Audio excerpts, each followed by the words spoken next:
Okay, I think once through that is enough. Welcome, one and all. This is Felon playing the Halloween Festive edition of the Zelda Link to the Past randomizer. Let's just call ourselves Spooky. That'll be cut off, but that's fine. And I'm not sure I recognize this character, but that's okay. Let's just jump right into this. Do the classic start from Sanctuary into Kakariko Village. So, just in case anyone is not familiar with it, the Zelda Link to the Past randomizer takes the original game, shuffles the items all around, and has you play through that. This Halloween Festive Edition, you'll notice, has some music replacements, some graphics replacements. We have blood instead of water. We have an autumn theme to the trees. Got poked by a sword there. I'm not sure what else, if anything, this particular version of the Halloween randomizer does differently. There have been several different versions of it over the years. This is reusing one of the previous year's versions, but again, I'm not sure of the specifics. So there may be some extra surprises in here that I don't specifically remember. Or it may just be graphics replacements and that's about it. Okay, I was going to hit something with a bush.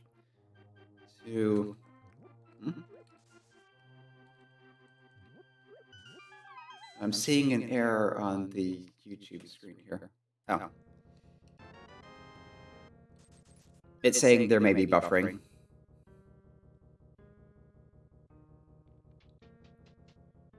Probably not that big a deal.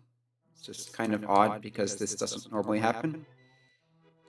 Anyway, randomizer takes these 7 crystals and 3 pendants and shuffles them all around with each other. Yeah, I wanted to hit something so I could do the tree pull and actually get something out of it, but I guess I already did kill something somehow. Oh, those bombs will come in handy. Yes, as I was saying, these 7 crystals and 3 pendants are all shuffled around with each other. All the other items, like things you find in chests, some things that are out in the open, like the mushroom in the woods, the heart pieces all over the place, the boss drops, mini quest and minigame and quest prizes, those are all shuffled around with each other. There are a few restrictions. One is that unless you pick an option that does it otherwise, which I did not, dungeon items, meaning the map, the compass, the big key, any small keys, will be kept inside the dungeon they normally come from. Oh, there's a sword, very nice. So, for instance, the map, compass, and big key of Eastern Palace will be in Eastern Palace and not just wherever, anywhere in the world. Similarly for all the other dungeons. The other main restriction, which is generally true in randomizer, unless you go out of your way to pick something different, is that there will always be a logical progression through the game, meaning that you can always get from one thing to the next thing to the next without using any kinds of glitches or cheats or anything else. So, for instance, if you require the hookshot to get to the hammer, if you need the hookshot for anything, then you won't require the hammer to get to the hookshot. If the Desert Palace, for instance, is boots locked and have a crystal, and you need 7 crystals to beat the game, then Ganon's Tower, unless you're using a move that doesn't require you to go there, will not have the boots in it because you need them to beat Desert Palace, and you need to beat Desert Palace to get into Ganon's Tower. Although sometimes you can get around that, depending on how exactly the logic is. I have enough money for this. There's the mirror. That's a very nice find to get early. That means I don't have to worry about coming back and checking mirror box locations later into the seed. There's another little graphics replacement. The chickens have witch hats.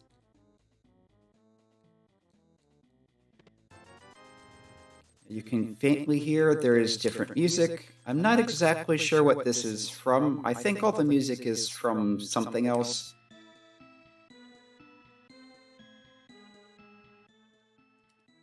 Again, I'm not sure exactly what it is. It is Halloween-y.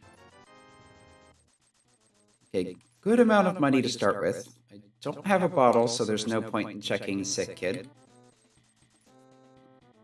Let's just head out to the south side of the village and then head elsewhere.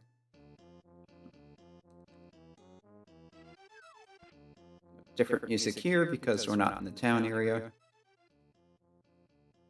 There is the hammer, so I will need the boots to get the hammer. Hammer is always required. At least I can't think of any way it wouldn't be, so that means the boots will be required. It's just a question of when and where they'll turn up. There's Quake. That may or may not be needed. Randomizer also shuffles around which medallions open up Misery Mire and Turtle Rock. So Quake might be required for one of those.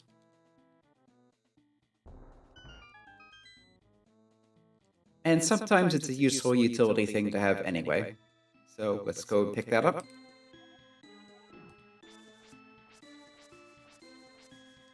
Race game is the same as always, except the sign has been replaced with the tombstone. Okay, so that's it for this side. Let's head over to Link's house and do... let's do South Shore first and then think about doing the castle escape. Oh, picked the wrong thing.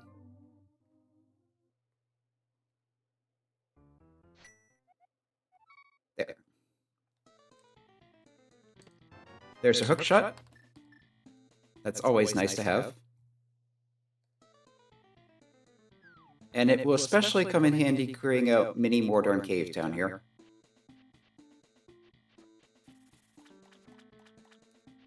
Alright.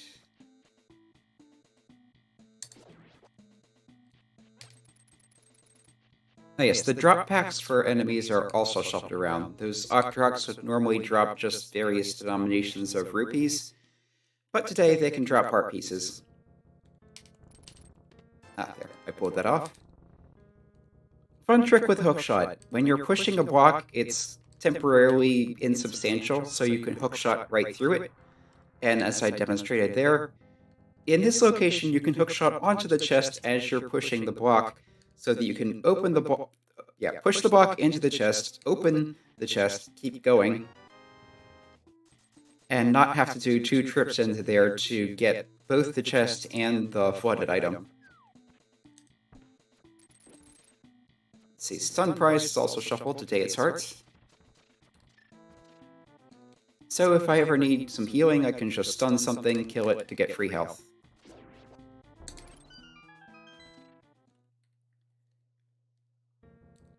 These are nice and spiky, but they're the same enemies as usual, which means they are immediately killed by a hookshot. It also looks like they get the high tier prize pack, which is all the big stuff. You get full magic painters, you get 20 rupees, you get 8 bombs, you get big stuff like that. And then the thief himself has a full heart container. It's nice, but it's not progression. I still don't have enough to clear out any dungeon. And officially the only one I have access to is Eastern Palace. Though I can go through the dark... Well, no, I can't. I need the gloves to go up the mountain. Never mind. So yeah, I will go over here to Ice Rod Cave, which is where the Ice Rod would be in the non-randomized game. Alright, I forgot I had the flippers. So I can just jump in the water, take a bit of a shortcut. The annoying birds turn into phantom masks, which is fairly appropriate. Those chase you forever, also.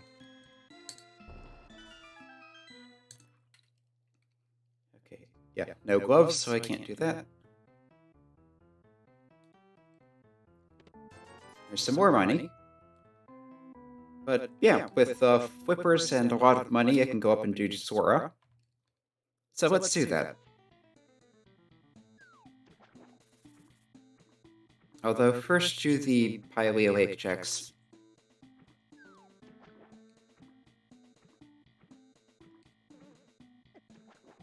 Yeah. Seem to be some kind of mouse with a mohawk. I'm not sure if I should recognize that or not, but I don't. Okay, so on the island is bombs. I don't need to worry about coming back for those. Swimming up a river of blood. Probably not terribly hygienic.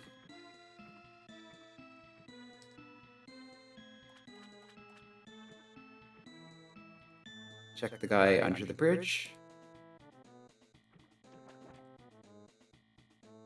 And today he has, although it looks like a bottle at first, it's a piece of art. So not really worth the trip, but you can't know that until you get here and check. Yeah, the Zoras are ghosts.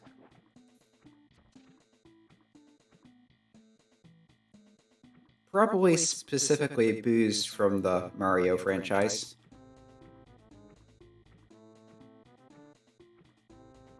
Anyway, come over here, swim through the whirlpool to get up to the lake.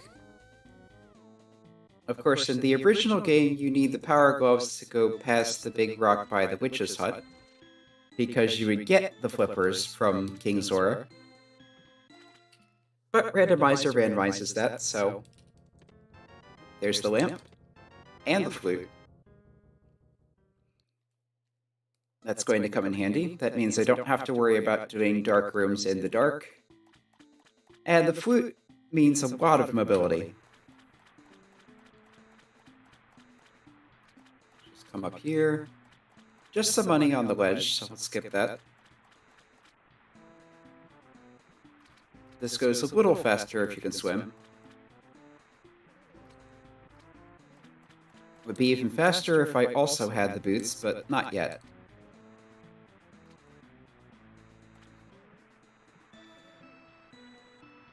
Okay. The big guy comes out. And it's just 50 rupees for 500. So, not worth it.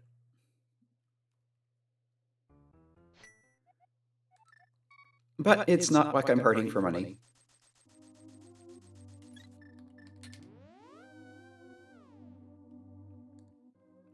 Right, that's a minor trick you can use there to save a bit of time.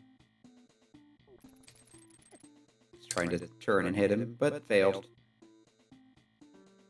Anyway.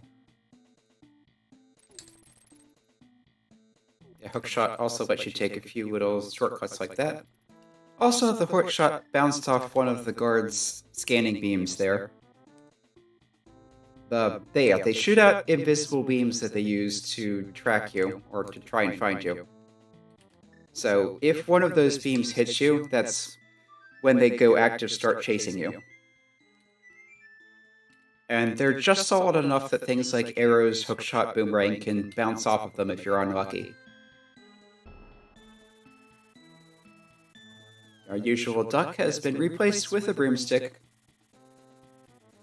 which kind of reminds me of, what was it, the semi-remake of it, the Link Between Worlds, I think it was called, for the DS or 3DS. Yeah, let's jump over here first, just to make sure there's nothing important on there.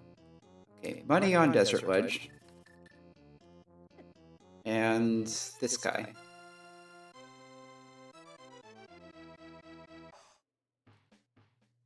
Some strange percussion there.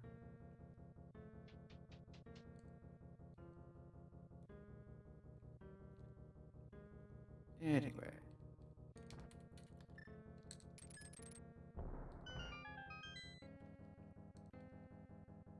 This is one of those checks that's easy to forget, and it's Bombos today. Yeah, I could have just walked out and used the flute. That's fine.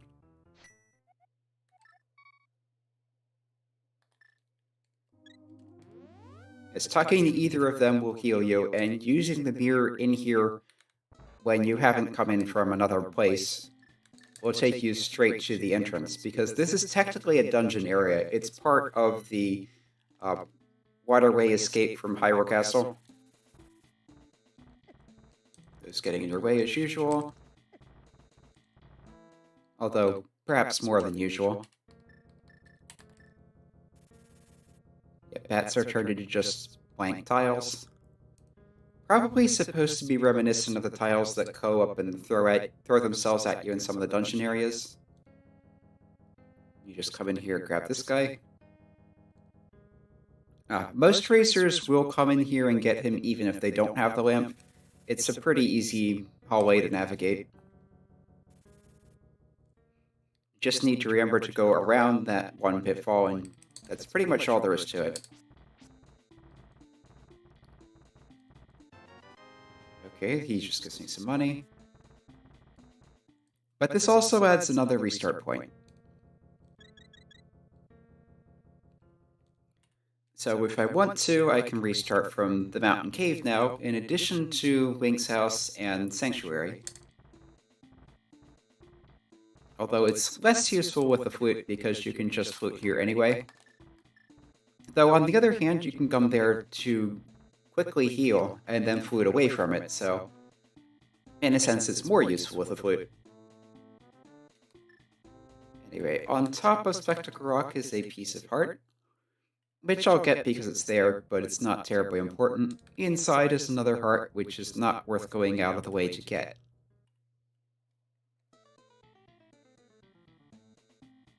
But yes, as in the original game, you can come over here, pop into the Dark World. Looks like our bunny is just an ordinary bunny. That is kind of disappointing. Most of these alternate sprites also have alternate bunny sprites that are specific to whatever the sprite is. But this appears to be a bit too generic for that. But yeah, while I'm here, I can come in, at least take a look at the Tower of Hera. More different Halloween music. The skeletons are dressed up with lumberjack faces. Map is not worth the trouble of picking up. We have a little hint there that's not terribly meaningful. Small key. Okay, here's a good time to try the Hera pot. If I can remember the setup. I think when you're going this way, you want it to be like that. And right around here. There we go.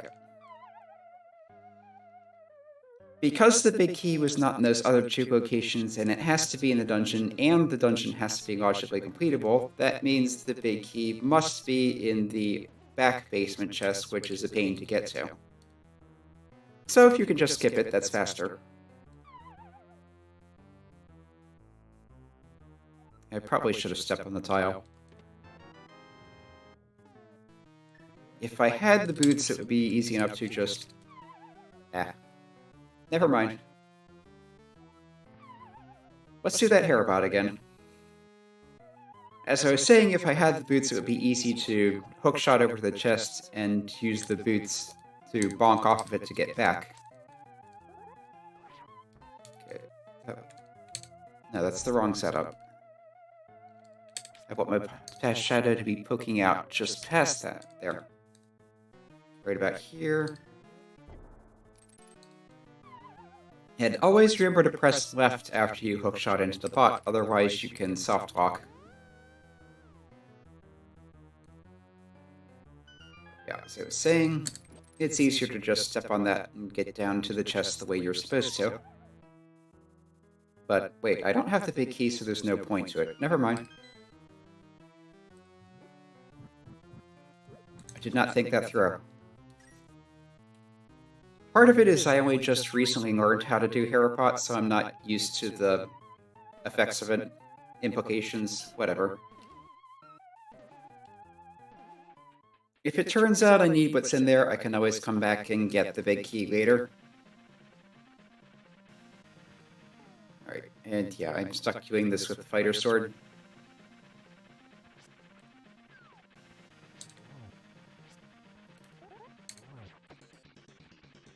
And because it's Fighter Sword, the spin attack does not do extra damage. Fighter Sword and Master Sword are the same. Any better sword, the spin attacks would do extra damage. As it is, I'm just using it to try to get extra range. And there we go. I did not get bullied too much today. There's the Sanctuary Heart and Green Pendant. Which, come to think of it, I never checked what the dungeon prices were.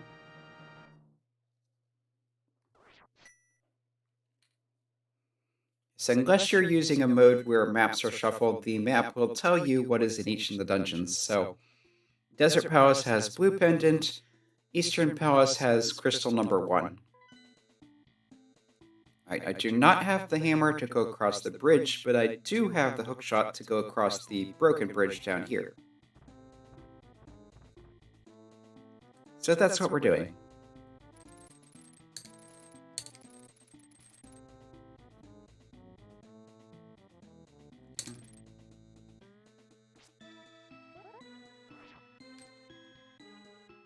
Yeah, nobody breaks dead rocks.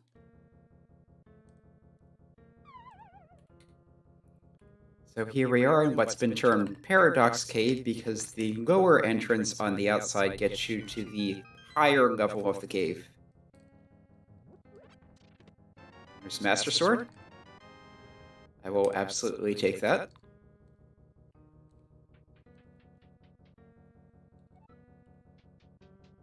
If we come over here, we get these.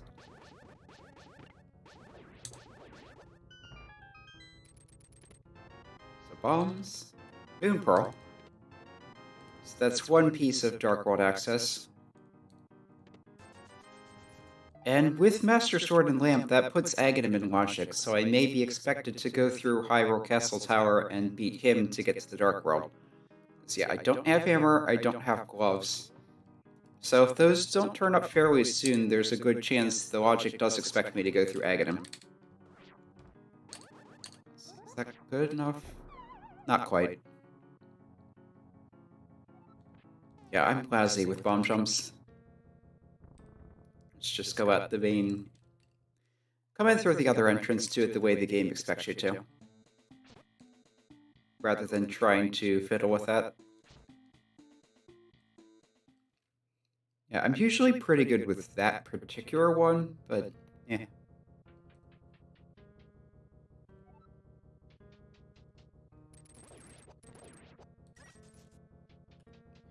Alright. We are up the mountain. See, on there is just 20 rupees, so there's no need to go back for that later. Come down to Spiral Cave, and that will be it for the mountain for now.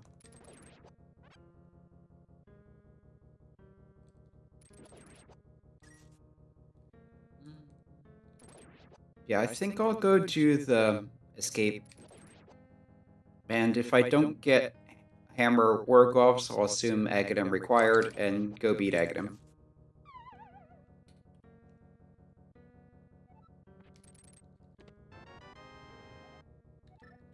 Alright. So we have a bit of direction.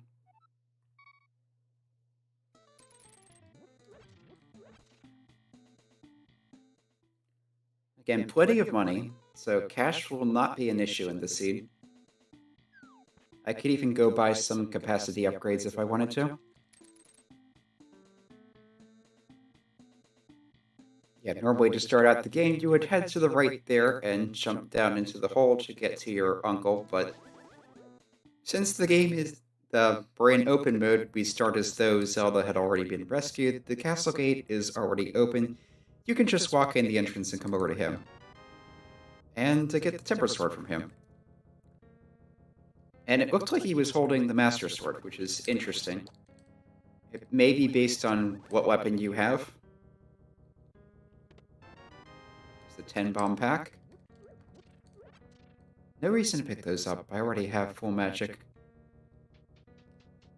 Yeah, we are looking good for weaponry, other than needing a bow.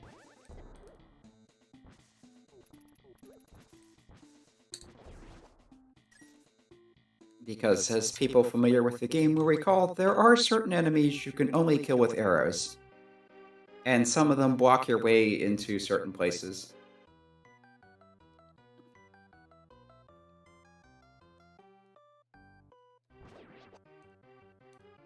We have different music here also.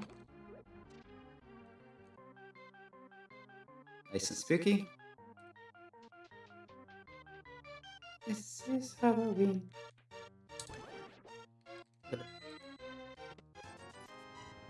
This is Halloween from Nightmare Before Christmas. Or at least a rendition of it.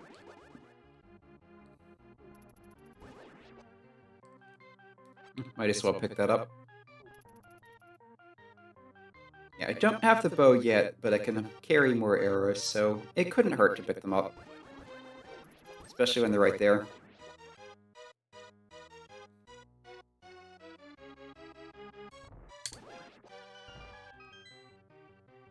Yeah, and it's a little unfair to come through here with Tempered Sword, but that's the way things turned out this time.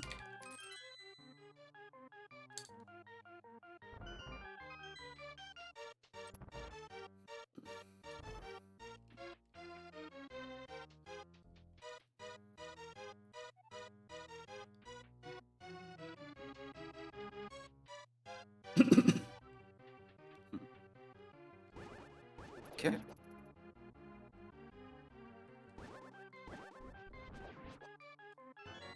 That was nice and quick. And it's the blue boomerang.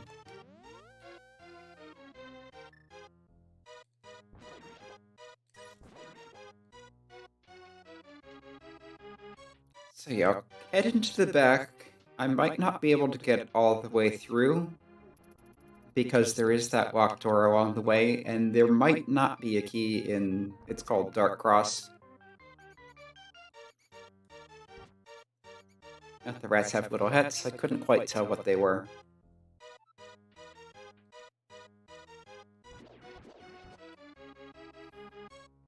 Snakes are dressed up as ghosts.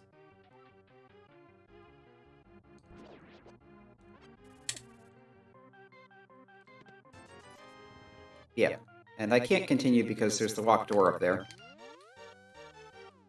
So to get any further in there, I would need the power gloves to get through the back entrance in the graveyard.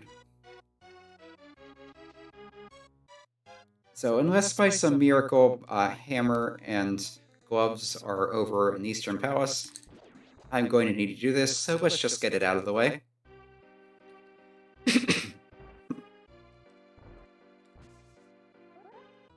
Wait for these to come closer. And a nice quick kill. Alright, you can't pick things up with your sword. Somehow I confuse it with Link's Awakening, which is weird because I haven't played that in a while. So yes, that has to be a key, in this mode anyway, because there are two chests in this dungeon. They both have keys normally, and if the keys are not shuffled out of the dungeon, then the only things that could be there are the keys.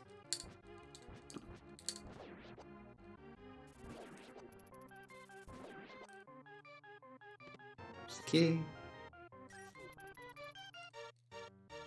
Yeah, I can't remember whether Halloween mode changes any of the dungeon layouts at all. I know April Fool's does, but this isn't April Fool's.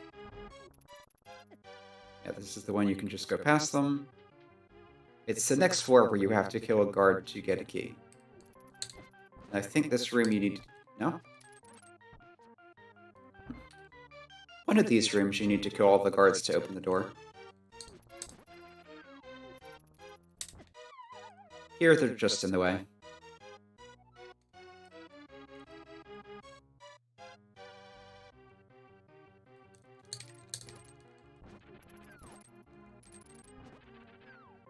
Yeah, I was going to get the stun prize from one, but...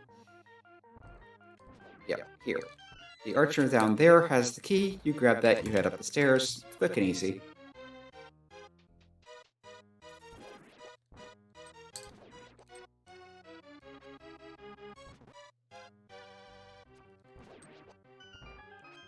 see if there's anything useful here. Kind of. The locked chest has a piece of heart, which means it's not worth going out of my way to get it. Okay, they're dead for.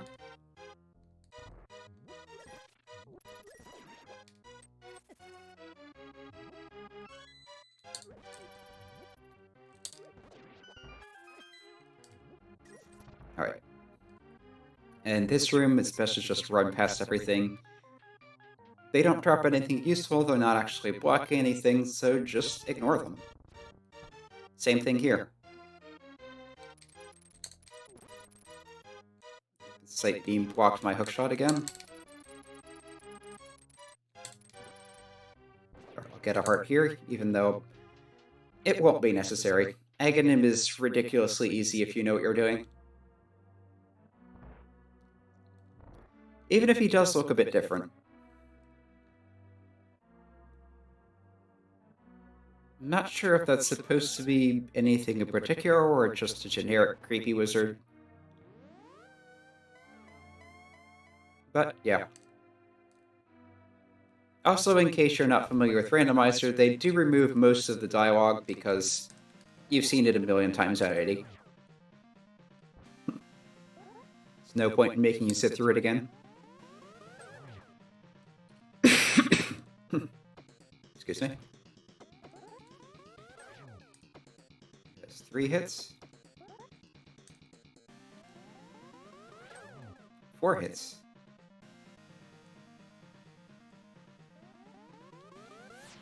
It's interesting, I haven't seen any of his annoying blue balls. Maybe he just doesn't do them in Halloween mode, which would be nice. Nope, I just got lucky.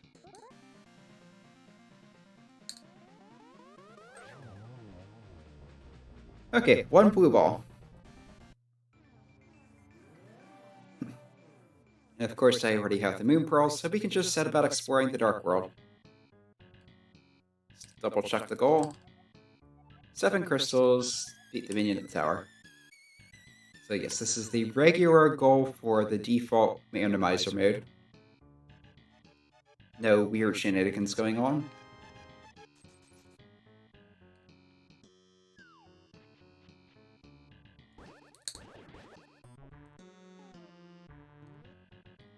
Okay. I cannot cross to the southwest.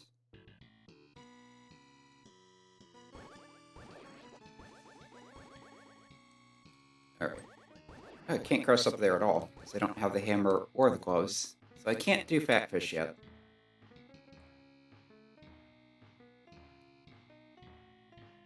Interesting.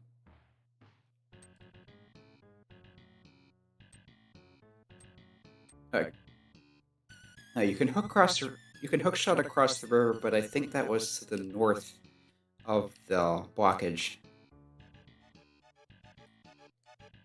So I guess I can start on Palace of Darkness and check eastern while I'm in the area.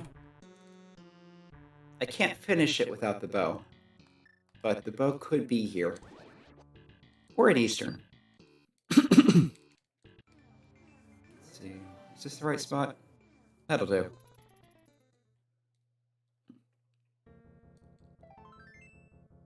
Green pendant turn-in is nothing of value.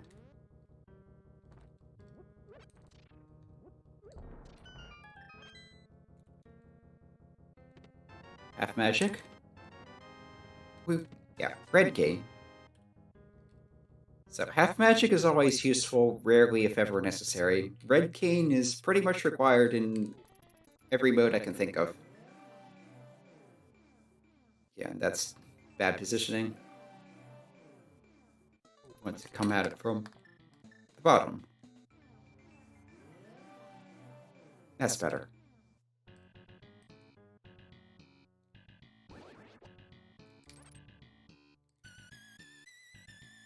Yeah, didn't need that magic, but it's kind of a reflex to pick things up. Wrong turn. This isn't that difficult to navigate.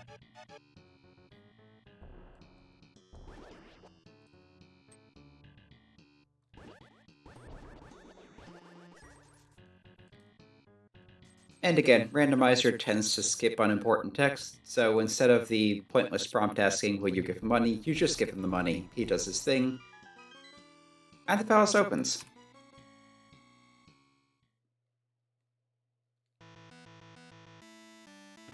Different music here, so this would be a crystal dungeon. Also, the C in the corner indicates that. If maps were shuffled, it would not give that information unless I had the map, but maps are not shuffled, so that doesn't come into play. Okay, so that's a key, so I can continue.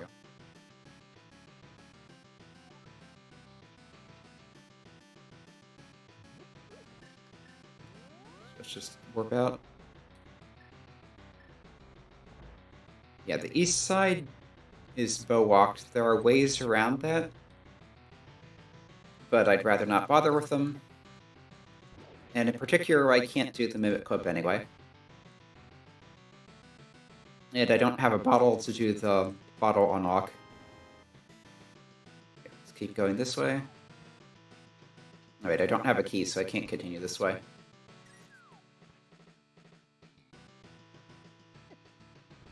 It's that one you push. I don't normally come this way, so...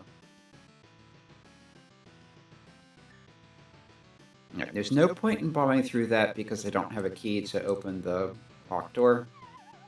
We'll just jump down here and see what's in this chest. As expected, it's a key.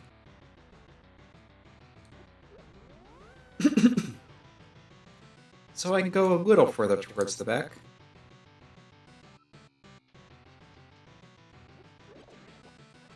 But I might still need the bow to do a lot of stuff here. But yes, with this key I can go down across the collapsing bridge, get to the... I think that's the compass chest, and then the two in the basement. Yeah, I'm pretty sure that's the compass and the one on the right side is the map, and not vice versa. Doesn't really matter.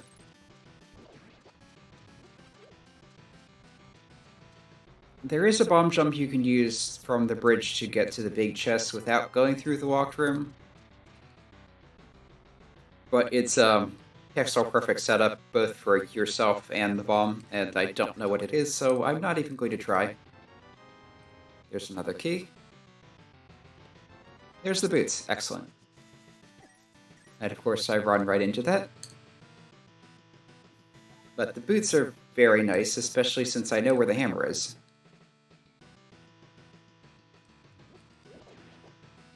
Yeah, let's do this just in case there's a bow.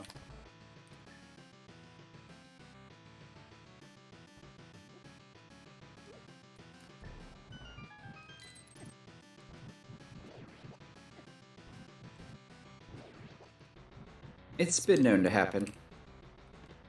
Oh, that's just the map. And there aren't enough straight lines in here to bother dashing. Except in a few places like that. Nice. Free healing. And that's just the compass. So that's all I can do in there for now, but I do know where the hammer is.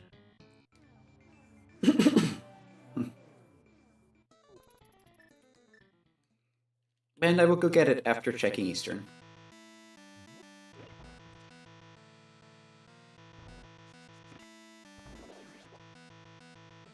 Pac-Man ghosts, basically. Of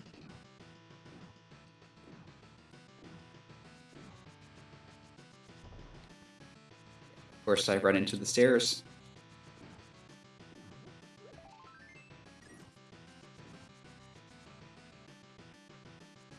Ah, I forgot to do a Dark World map check.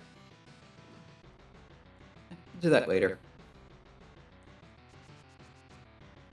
There is a small shortcut you can do here if you have the hookshot. Instead of going through the room to the north to get to the... I think this is the compass chest, or the map chest. You can just hookshot across to the chest directly.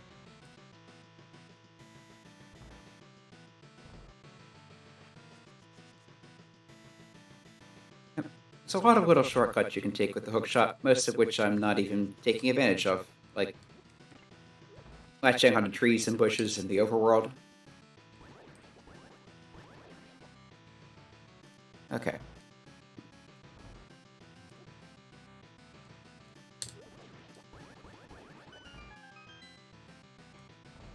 Here you can grab that to get across the room slightly faster. Yeah. No big key yet, so it has to be in the vanilla chest.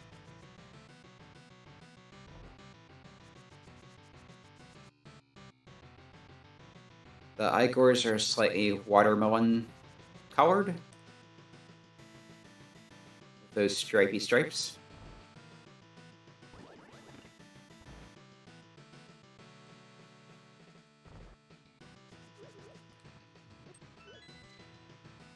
Just need the key from this room to continue on to the big key chest.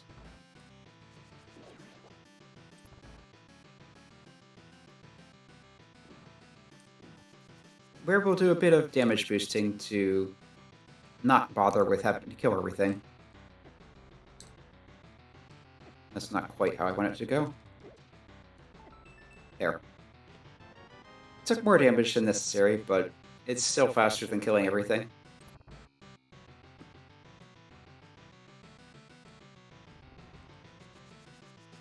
Anyway. There's a boss with the art container. Might be the one that we already got.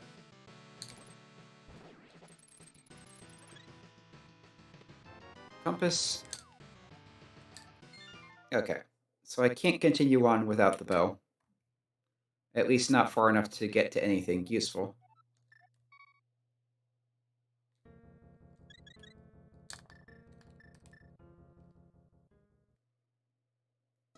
Still no bottle. So I can't do Sick Kid, but as I recall, the hammer was in the library.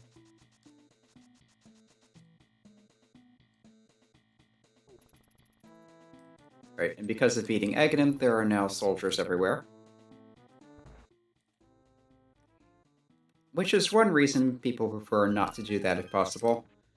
The other reason being that it takes a while to go up the tower and beat him anyway, so if you can skip that, you want to skip that. Alright, I can do bonk rocks. Thanks to the boots.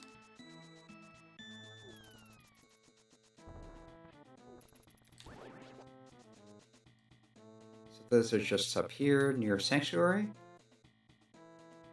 And I can check the lumberjack ledge.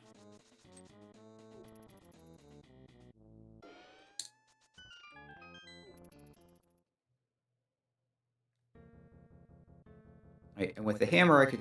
There's the bow. I could have had that before going to...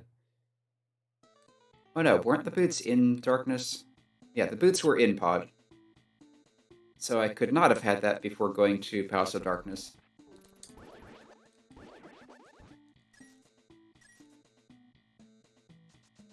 Anyway. These...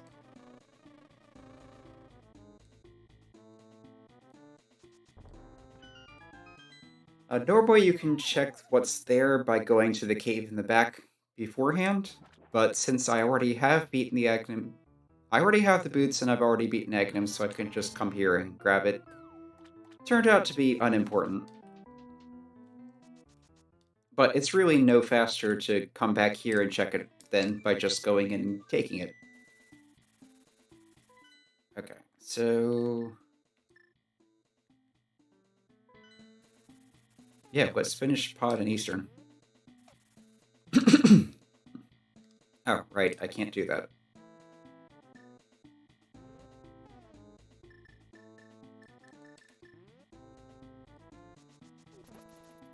Don't have the gloves.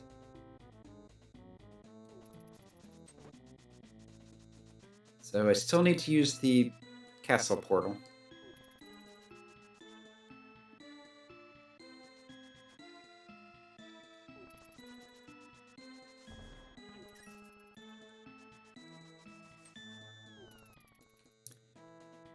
And I can't get there from here. keep forgetting that rock is there because normally it's not issue. Normally it's a non-issue.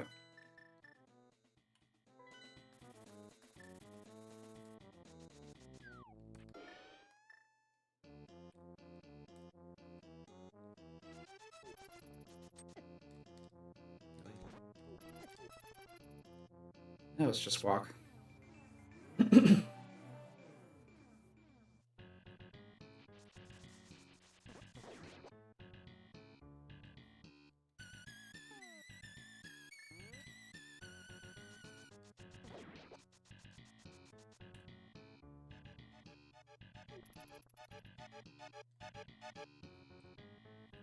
Yeah, I think this might have been the music from Friday the 13th or Zombies Ate My Neighbors.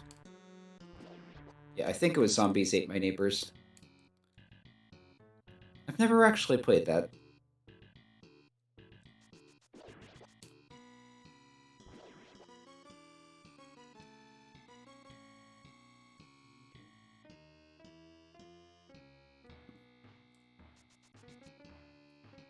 Very sharp. Or yeah, what word I'm looking for? It's a rather piercing bass, I think is the word I'm looking for. And then that drum. Okay, so down here is where we need the bow. Well, the first place we need the bow, anyway. Let's check this. Yeah, of course it is. Don't have shuffled keys, so it has to be.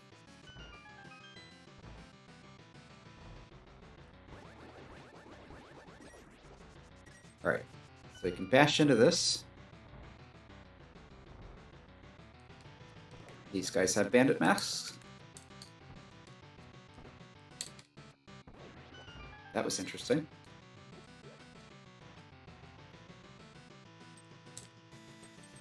We have Kirby-style spikes. Gordas, I think they're called.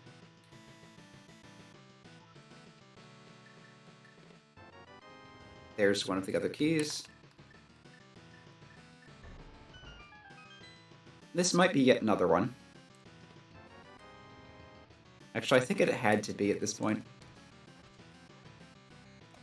Avoid the Metroids. That way? Yes.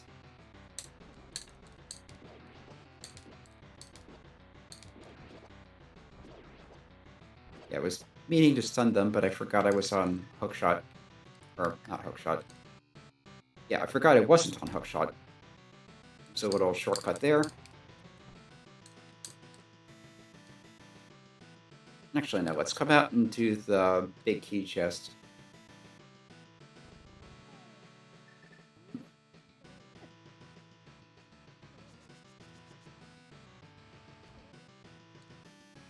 Okay.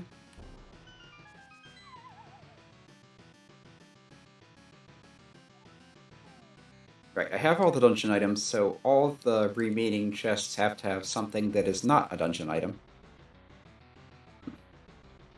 Oh no, there is one more key.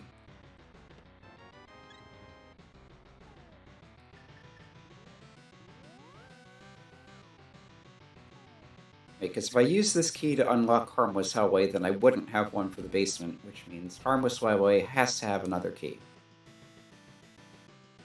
So I can just go to the back of the dungeon now.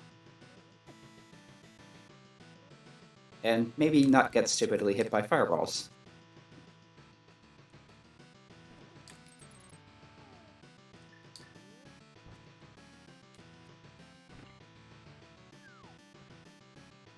It's a bit of a trick shot there. It's not terribly difficult, but...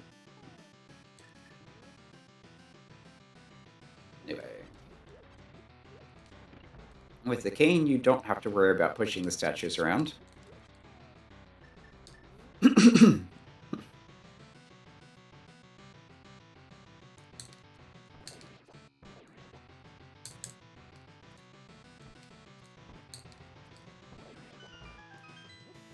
Yeah, I have more trouble with those than I should. Alright, let's take advantage of the cutscene to get some water.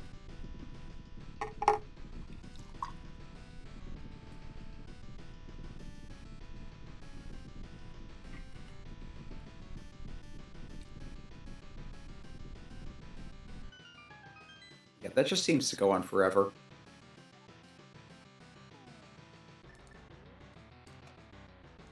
Not sure what the turtles are supposed to be. Bumpers, maybe?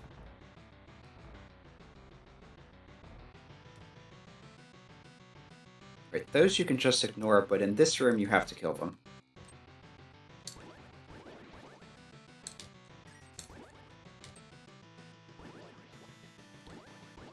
And sometimes it's nice not to have the sword beams, because then they don't hit things instead of your actual slash.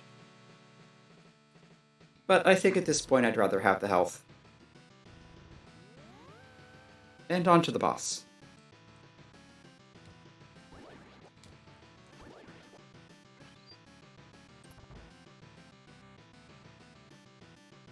And it looks normal. How boring.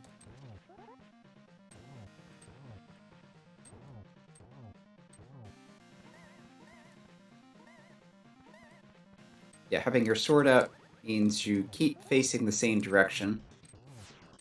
I think it also reduces the recoil a bit and may increase your range slightly. Right, it increases the range to the visible range of the... If I recall correctly, having your sword out like that increases your hammer range to the sword's range. Normally, hammering upward is very short range. Almost ridiculously so. There's the gloves. And yeah, this is the first crystal, because we beat Hera, but that was the green pendant. But those gloves will be very nice to have, especially if I find another pair. And yeah, that looks like Crystal 3. Crystals 5 and 6 are in Turtle Rock and Thieves Town, so the Pyramid Fairy will not be in play for a while. Pendant is in Mire, so there's a good chance Mire won't be required. But we do need Swamp, Ice, and Skull Woods.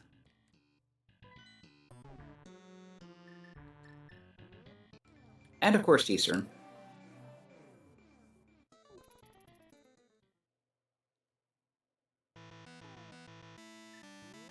The nice thing about Eastern Palace and Palace of Darkness is they're right in the same place. So you can go into Palace of Darkness, mirror over to Eastern Palace, and do them both at the same time.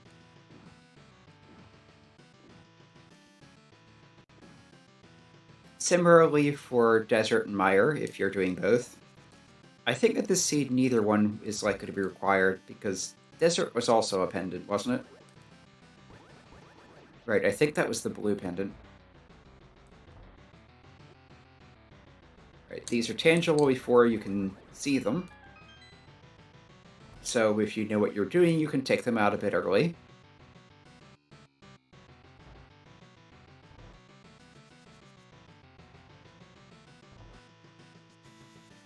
Still don't have a bottle.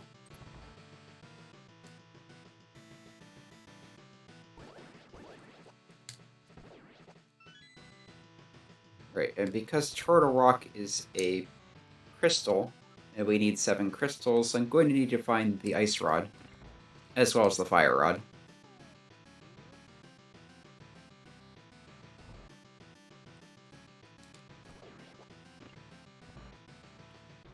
You can actually just step on that without fighting them. Okay, there. Okay. Hit a fireball, or a cannonball, didn't need to. Accidentally woke this up a bit early. Just take 2 arrows, unless you have silvers.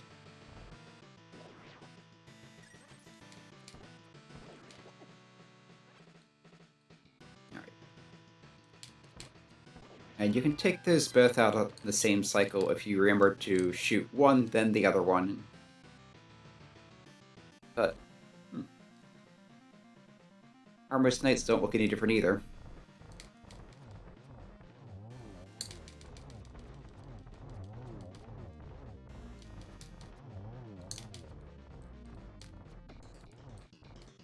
There are more efficient ways of doing this. But it's a pretty quick and easy boss regardless. Yeah, that's everything.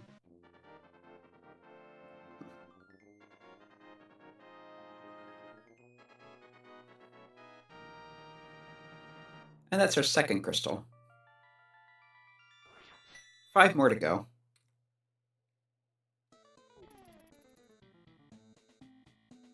Right, and with the hammer and gloves, I can now use other Dark World entrances. So let's do that.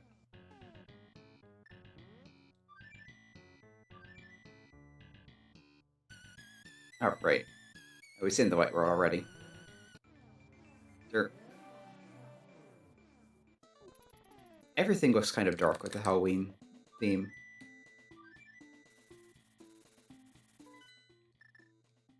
Okay, over to 3. Hammer. I need to go through the back to get to the portal because no Titan Smiths.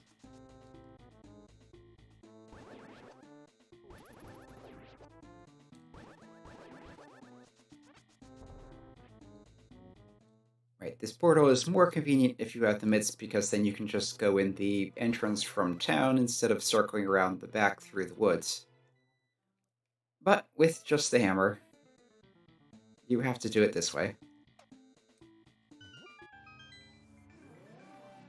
And the portal, of course, is blood red.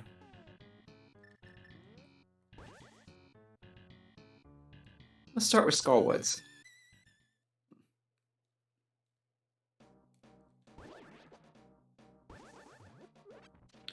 Or at least the front part of it. Can't get to the back without the fire rod.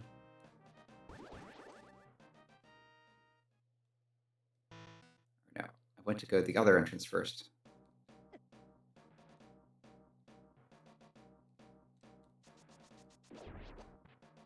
Temporal Sword makes short work of those.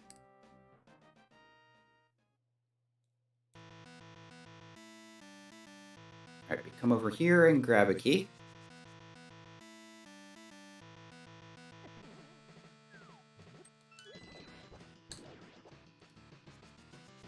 And then back over to get whatever is in the big key chest. Which I can slightly shortcut because of the Samaria. Again, no statue pushing when you can do that.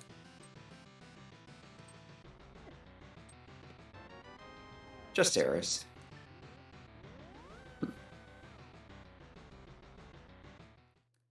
And as I recall, Skullwoods has 2 non-dungeon items, so that's one of them.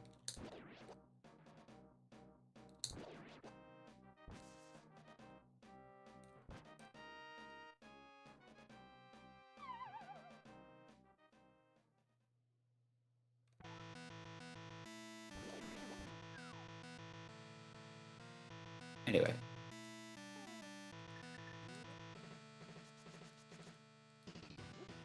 Get that on the way back so as not to open the pits prematurely. And some map. Map, never useful. Unless you have map shuffle and need to know what the boss prize is. Yeah, if you're positioned just right, you can hookshot through the spike to the block. There.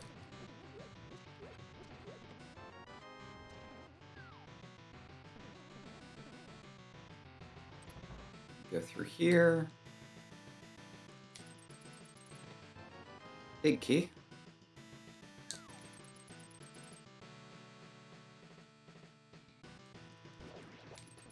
Yeah, let's try the bomb jump. It's too far. Is that right? There we go. That's compass, so whatever else is in here is in the back. Which I cannot get to without the fire rod.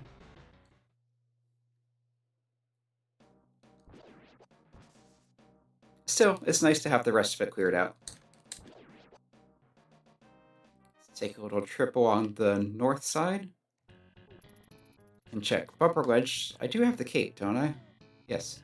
So if there's something useful there, I can get it right now.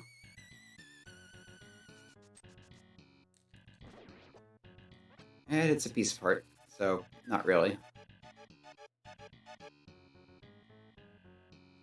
But while I'm here, I can do Graveyard Ledge and King's Tomb.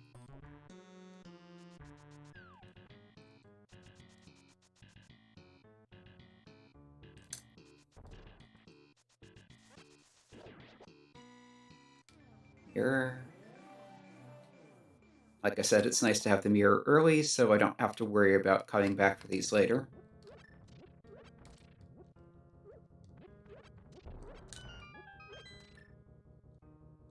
Silver arrows, excellent.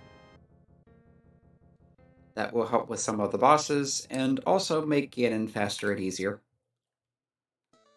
Technically, you're supposed to have silver arrows to be able to beat him, but that's not actually the case. There's a glitch that lets you get around that, and sometimes Randomizer will even expect you to do that, depending on the settings.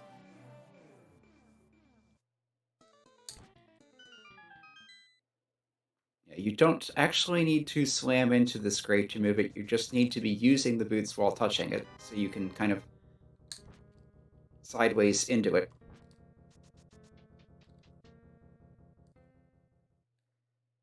But nothing of importance here. Right, and you won't portal while you're flashing.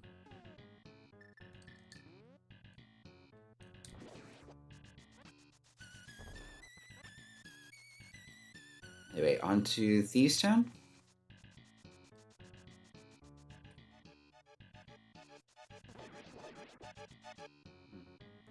It is rather satisfying to be able to just dash through things and have them poof.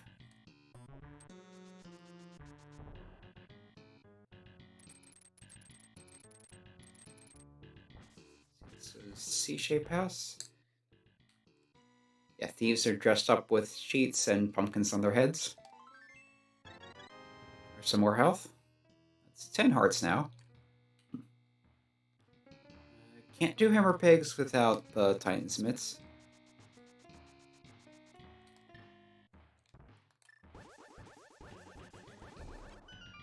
Nice bomb refund.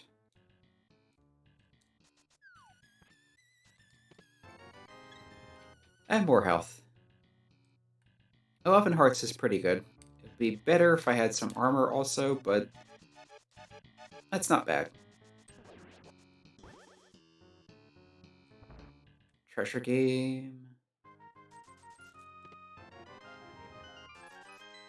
And 20 rupees is the price.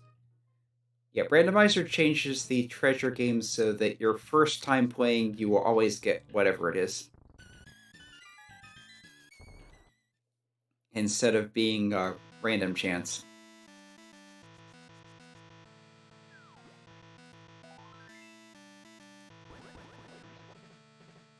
Okay, piece of heart.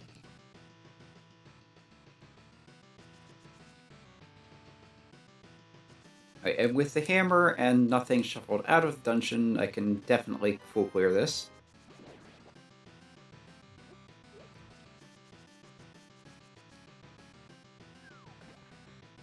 I can never remember the best way through here.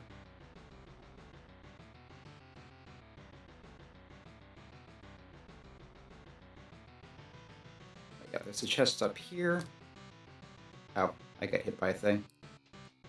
That's why I wasn't dashing.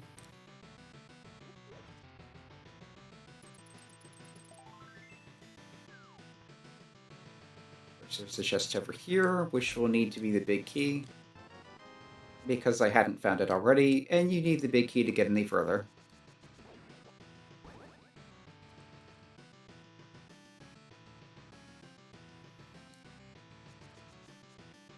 Right, the red ones breathe fire, but they can't actually take any more damage than the blue ones.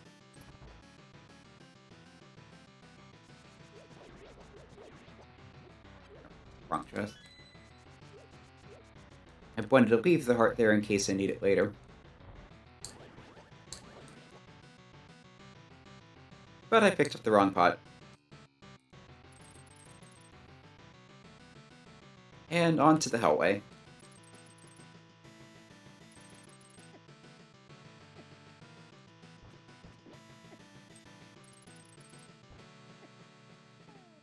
Okay, I do have magic powder in case I want to use that.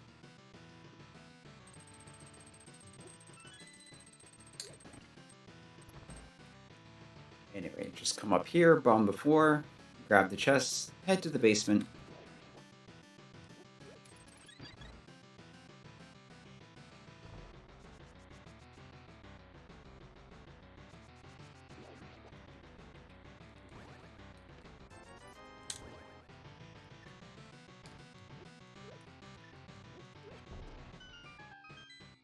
Okay.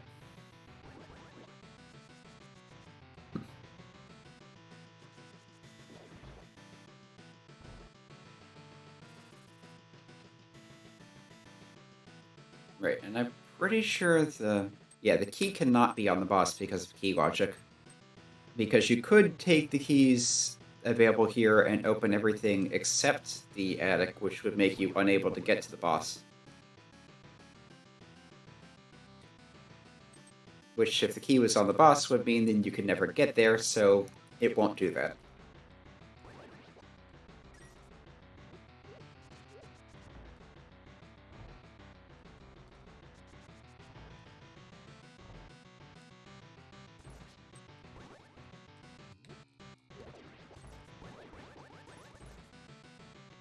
There's the key.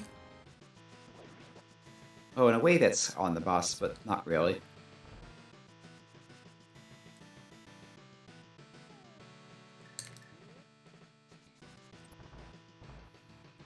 Spoilers if you haven't played Link to the Past, that's not the maiden.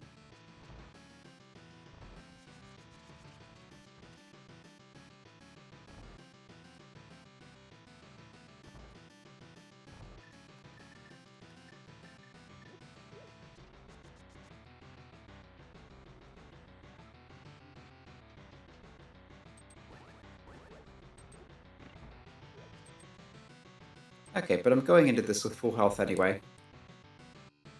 So it doesn't matter that I took the heart earlier. Bad pun today? Drill bit.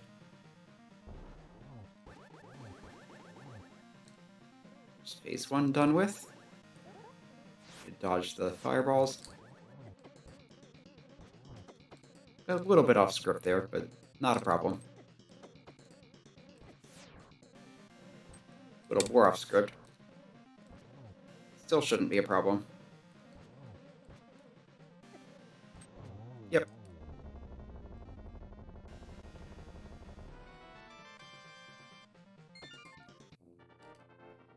I obviously haven't practiced this as much as more skilled runners,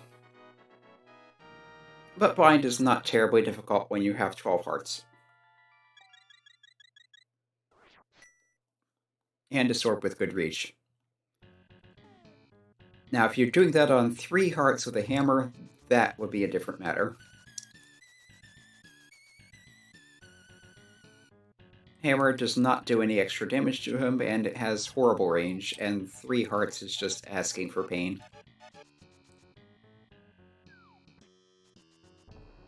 So, of course, if you're doing inverted, there's a decent chance the game will require that from you. I'm obviously not doing inverted today. Because if I were, I would have started in the Dark World.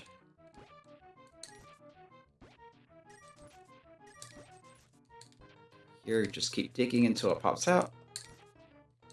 Randomizer makes it so that you're guaranteed to get the item if you do enough digs before the time runs out. And arrows. In the original game, I believe the way it works is after you do a certain number of digs, each one after that has a random chance of either giving you the heart piece or not giving it to you. But in Randomizer, it's as soon as you hit whatever the target amount is, you are guaranteed the item. The only thing is that the target amount is randomized with each seed. So if you have several people playing the same seed, or if you feel like replaying the same seed again, it will be the same number of digs for that seed every time. Stomp again. Boomerang.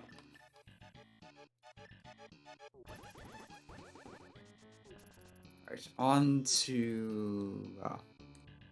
yeah, Pipe Cave. I always have trouble remembering that name. Probably because it's so often not pipe.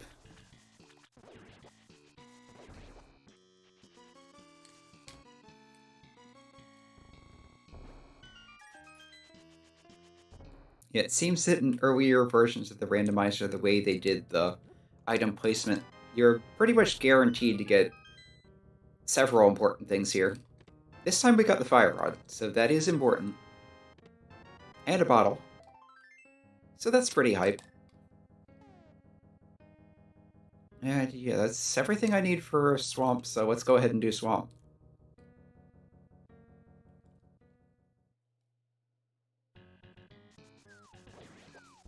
Yeah, they say the theme of randomizer is always be clearing dungeons.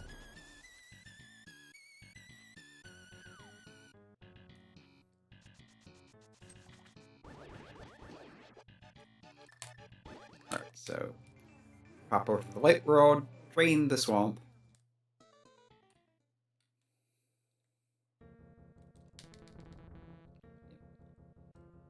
And another weird oddity, if you're pushing the block and use the mirror in a place where you can't actually use the mirror, the block will just kind of vanish.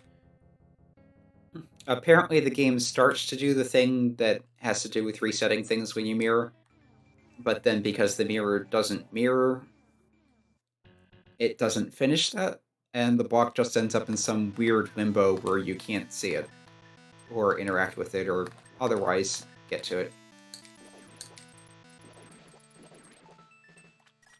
This has to be a key, because the keys are not shuffled. And you only have that one chest before the locked door.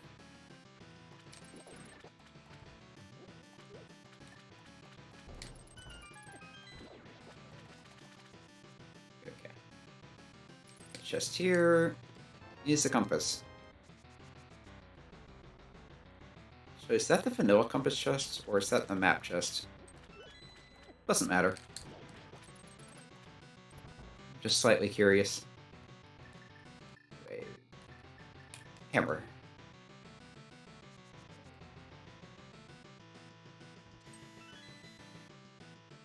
Grab the key, hammer through the whatever those things are to push the switch.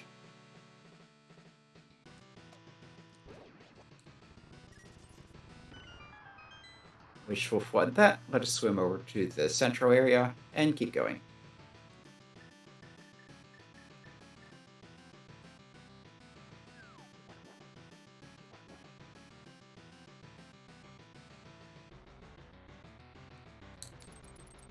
Right, because of the hook shot, you can skip to this key early.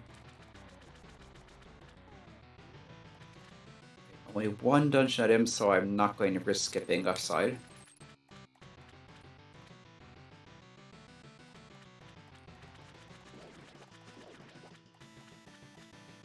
Well, unless something else turns up here.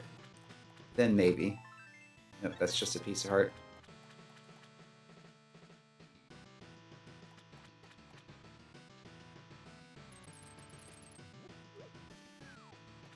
But more dungeon items would make it less likely for some... Well, more dungeon items would make it more likely for something to be there because I have them all accounted for.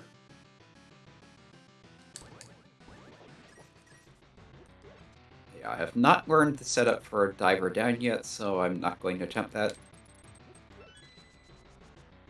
So the responsible thing to do here is use the key to get into the room up here, flip the switch, get the key from down there, then flood it.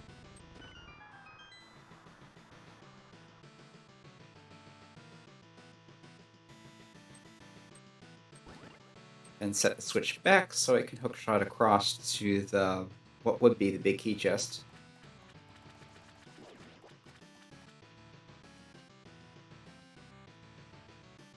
Although the big key is not actually required for this dungeon unless there's something you need in the big chest, because there are no big key locked doors. Nothing.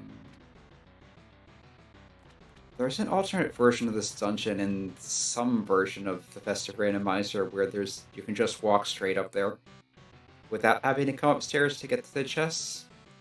But I don't think that was the Halloween version. It might have been a Christmas version.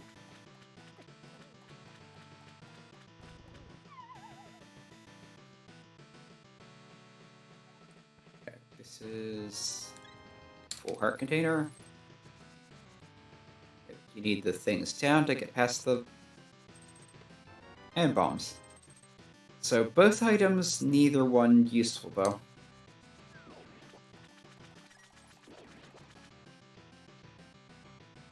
Yeah, that is the sort of thing that if I had been counting items and gone through to the boss, would have been like, hey, there's 2 more things over there, I should go check it out. So I probably would have ended up getting those regardless. And if you're going to get them regardless, it's quicker to do them while you're already here. No big key.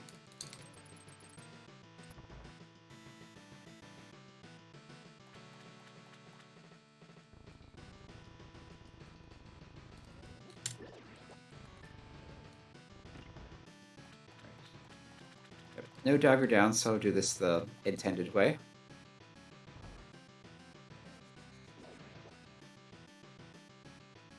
Dashing through a meteorite along the way.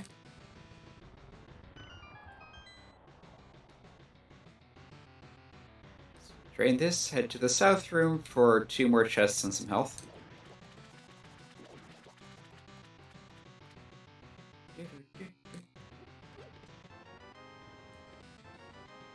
Yeah, bombs on a map. So nothing important. But I'll take the hearts.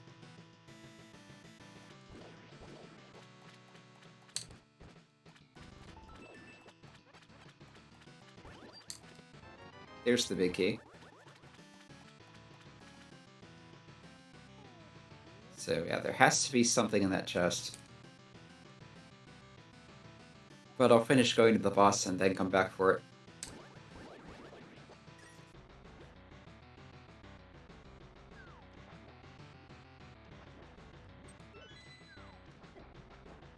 Right, if you want to kill those, you need to use one of the magic medallions.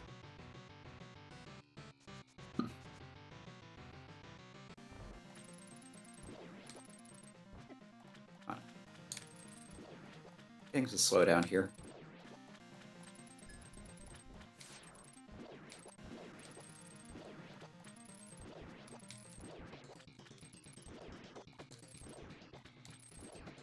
There are faster ways to do this, too.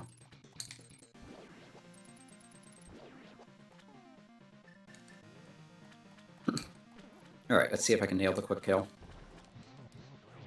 There we go. Perfect. Spin it in the corner, hit it with fire rod shots, and spin attack, and yeah.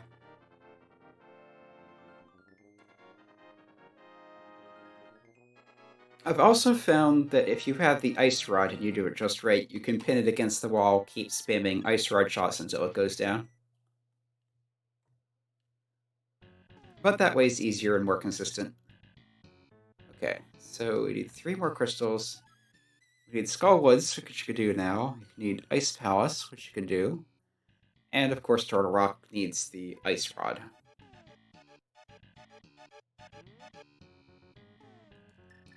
Yeah, I can't just get to ice from the Dark World, so...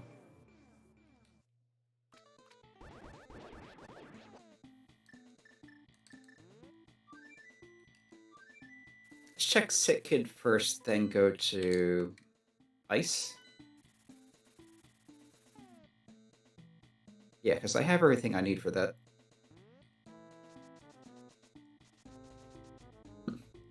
Including the convenience of Samaria, so I can do Icebreaker, I can cheese the final puzzle. Oh, at least he's grateful.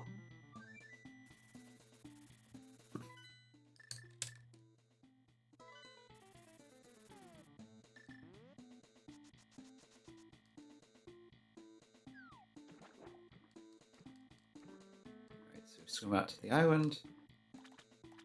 And I think I'll go ahead and grab some quick upgrades while I'm here. It's not like I need the money.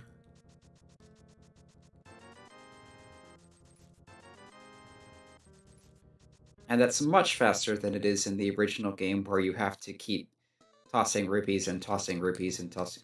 oh, right. I need the Titan Smiths. Derp.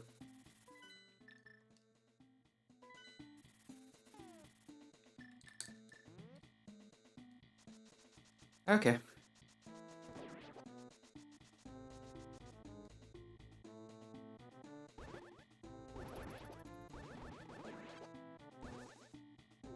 Oh, come to think of it, I never did the back of escape. I'll do that after this. If I don't forget again.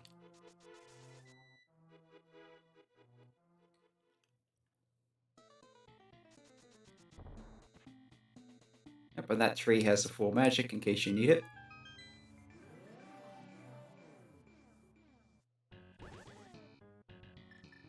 Fire Rod.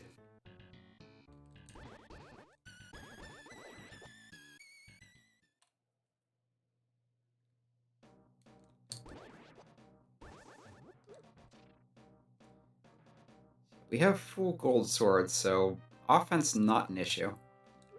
Gold sword and silver arrows. I think the only item I still need is the ice rod. Oh, and Titan's mitts. Of course. But other than that, I'm pretty sure we're all set. Right, that's all the dungeon items, so...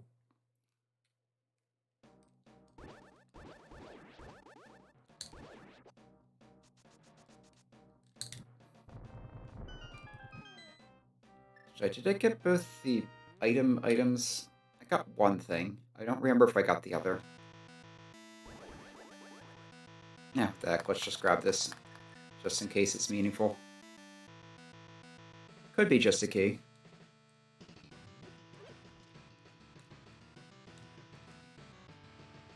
Come on. Stuck on something. There.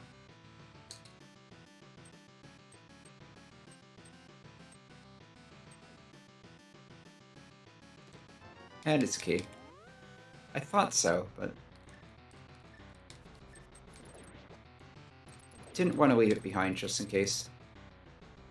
That looks a little odd. Got a diagonal across that.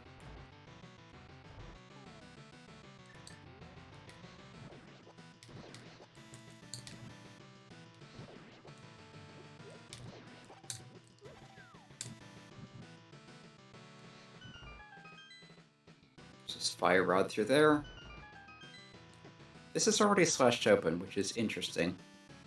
Normally it would not be. Right, I can skip that because I already have an extra key. Yeah, I have green potion in case I want to use that.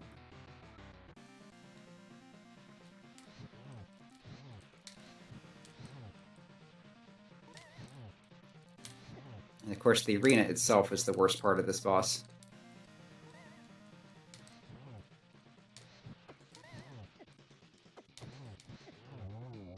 There we go. Yeah, if you're playing with boss shuffle on, then Mothula becomes the easiest boss in the game if it's somewhere else. And whatever's here becomes possibly the worst. You got those spikes going around, you have the cramped space, you have the sliding floors, it's just annoying.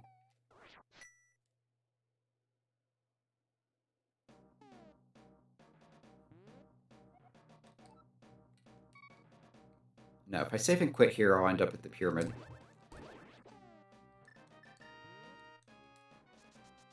What I want to do is mirror to the light world, save and quit, restart at Sanctuary.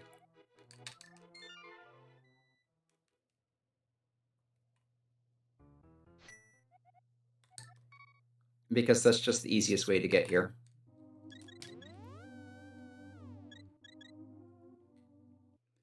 Closest flute spot is at the witch's hut. So, grab one of these, grab one of these. Down here.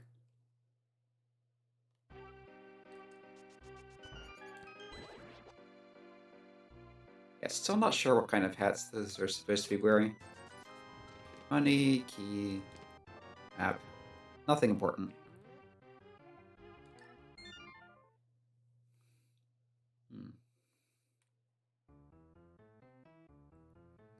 But where do I go next?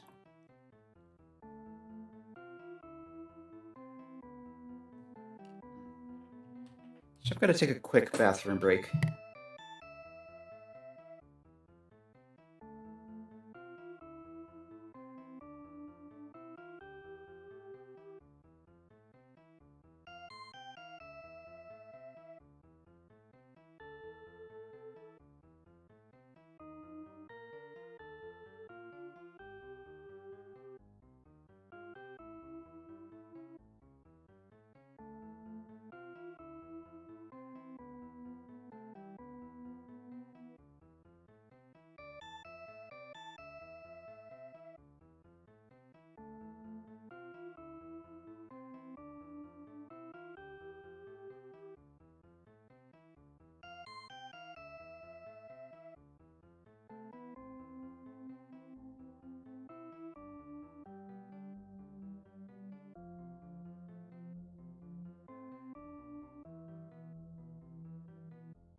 Okay, I'm thinking I have to check Hera Big Chest and Spike Cave. So I can't think of anything else I've missed.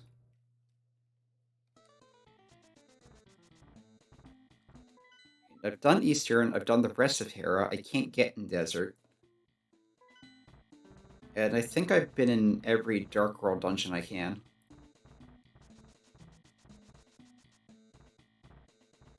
Yeah, cleared out Pod, cleared out Swamp, cleared out Skull, cleared out Thieves. Can't get to Ice without the mitts. Can't get to Mire without the mitts. Can't get to Turtle Rock without the mitts.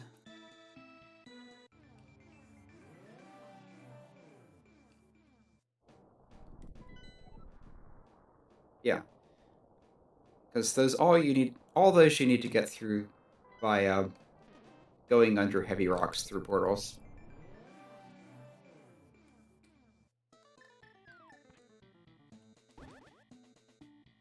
So, yeah, Hera Basement.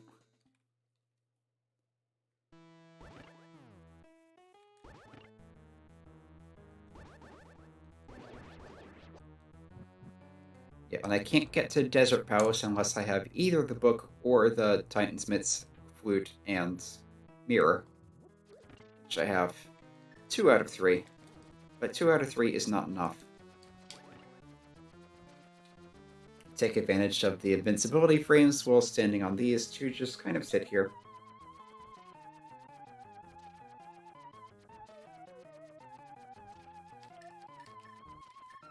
Which is why they call this coffee break room.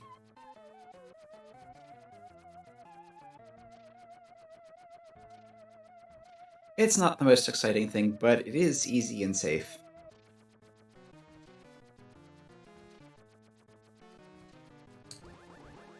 Ah, swung at it too early.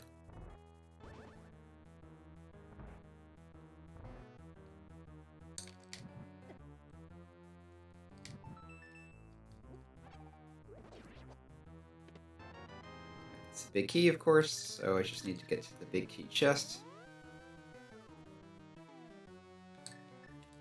And the fastest way to do that is to Herapod again.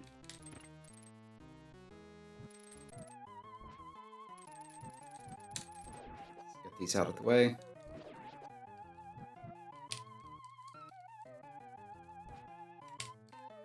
No, super speed.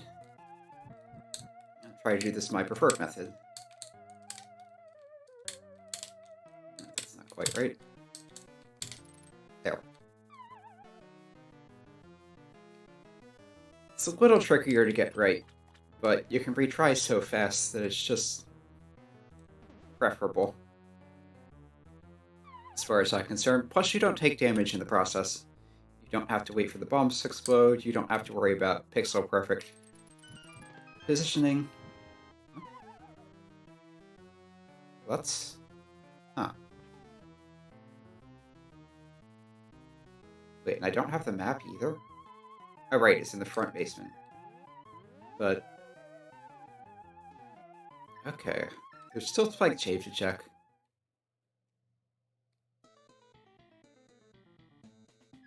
I really should have noticed that sooner, though. Oh well.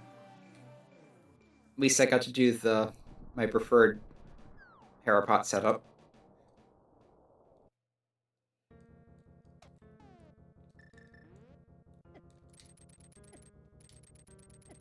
Alright, so this, you just get hurt all the way. Get towards the end, you can hop on the cape. I think you actually have to be able to lift the rock. Maybe not. And that's not progression either. So what am I missing?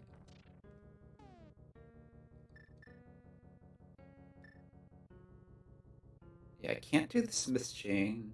I did Zora. Catfish. Haven't done Catfish.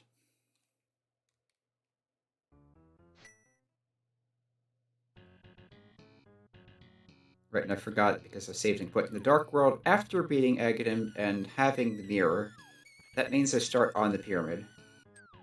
Which I wasn't thinking about, but it's actually rather convenient.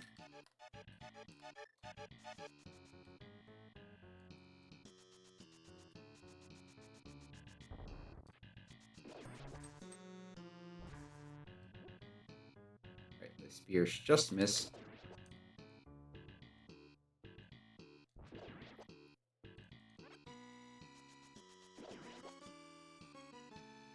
Right here you need the gloves again.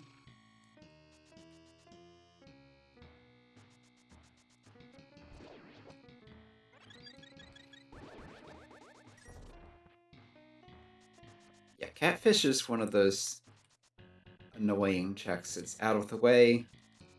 You can't really connect it. You can't really chain it in anything unless you haven't done Zora. And even then, you need to have the mirror.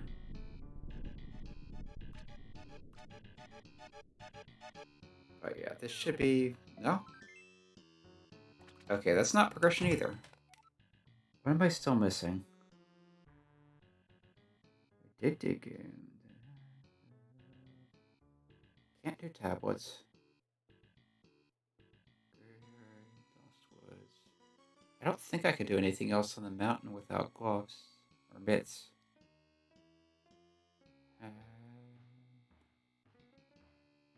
Don't tell me I'm forgetting something Sphere Zero. Mirror checks? I did the mirror checks.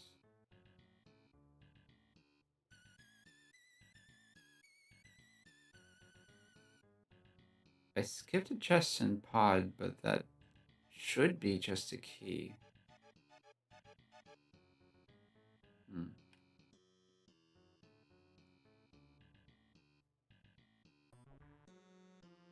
Hylia Island was bombs?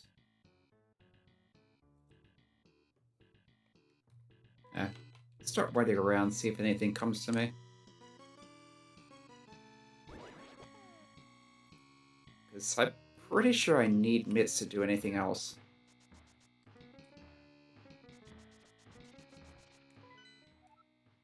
Yeah, and the 5 crystal is internal rock. So it can't be Pyramid Fairy.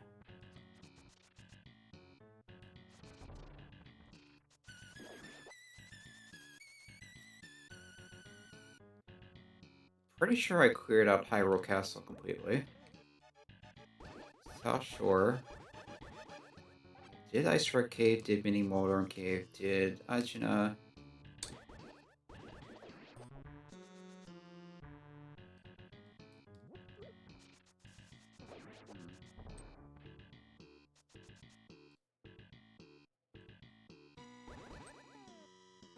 Yeah, I don't have mushrooms, so I can't do mushroom trait. Ah, magic bat.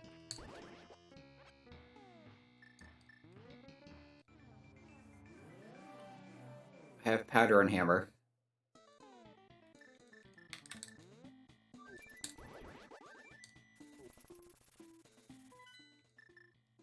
Obviously can't change that into the smiths because I don't have the mitts. But yeah, with hammer you can get down the well, and with powder you can activate it.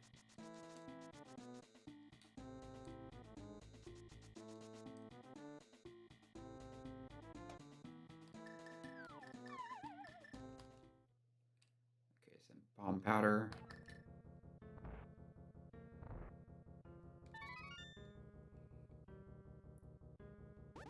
And will this be the mitts? It's bombs. Okay, so I still don't know where the... Still don't know where my progression is. I can't do hammer pegs without mitts, can't do smith chain. Did sick kit already. I think I grabbed everything else in Kakariko.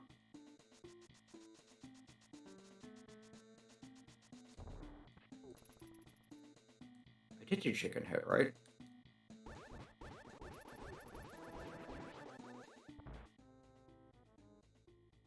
Yeah.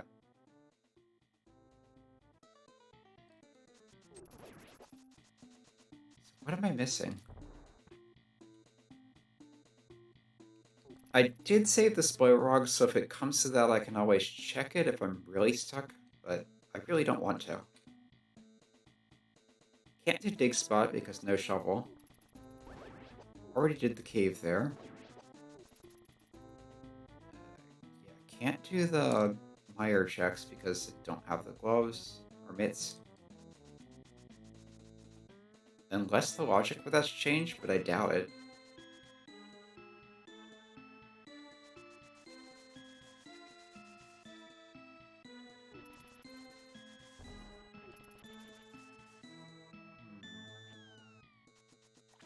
I did inside and outside of this. I did swamp in its entirety. I don't have the book to read the tablets.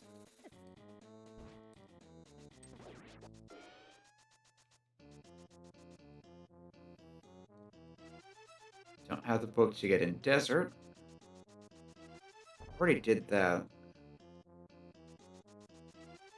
Huh. There has to be something I'm forgetting.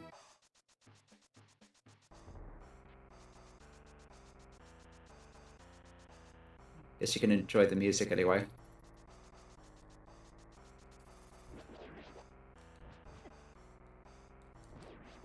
Red guards are so annoying.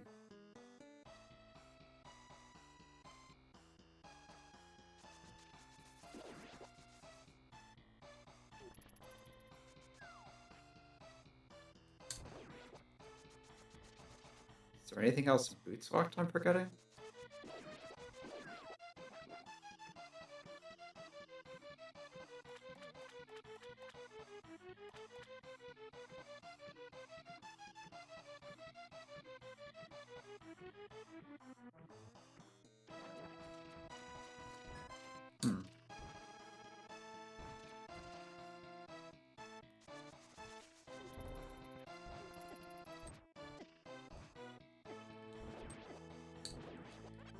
I guess I could go back and pot for that other chest, but like I said, I'm pretty sure it has to be a key.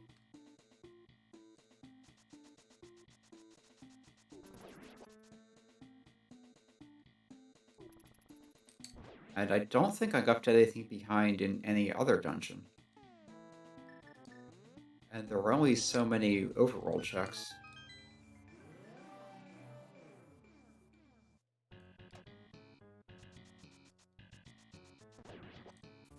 Alright, let's do this, and if that's not it, which it won't be, and I can't think of anything else, then I'm probably going to check the Slayer Rog for gloves. Second gloves.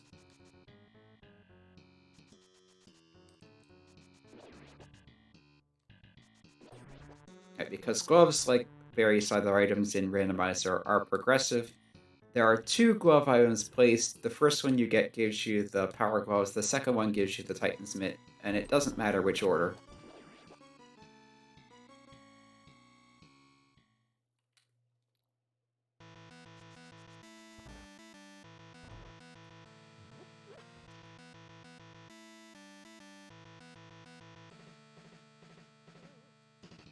Yeah, because I did Waterfall Chest in Swamp. That's the only thing I can think of that I'm being even remotely likely to miss.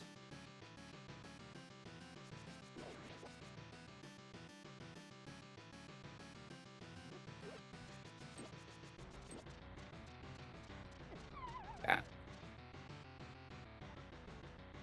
Thought I could circle around it. Fortunately, this room is easy to reset. And you can stun this with a hook shot. Oh wait, I can't get in here because I don't have the key. So yeah, that has to be a key. It's locked in there forever. Okay. So,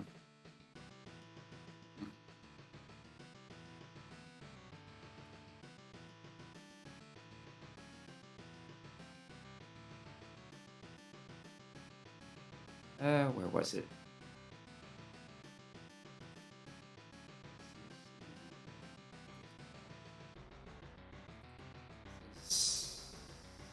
Okay. This is E2.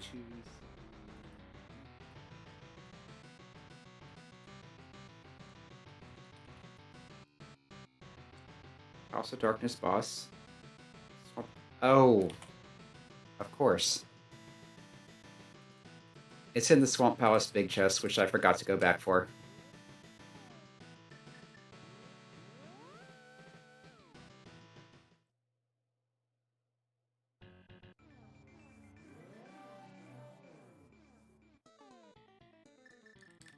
Okay, that's on me.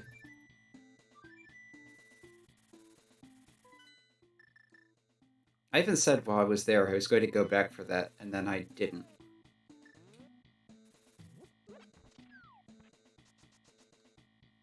Oops.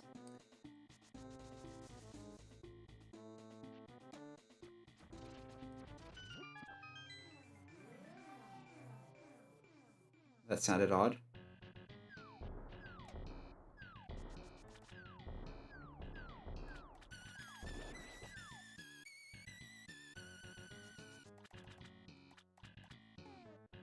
Need to do the whole entrance thing again.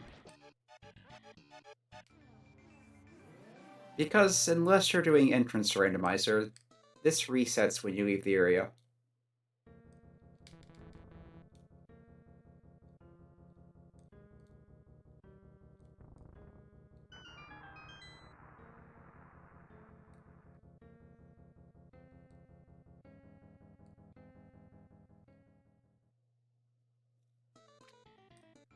Okay.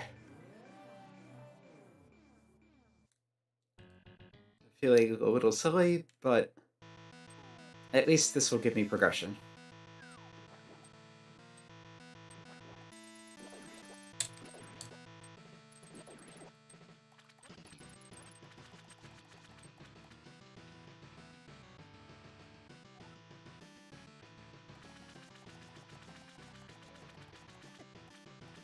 And it's pretty quick to get back here once you've already opened up a dungeon. Here.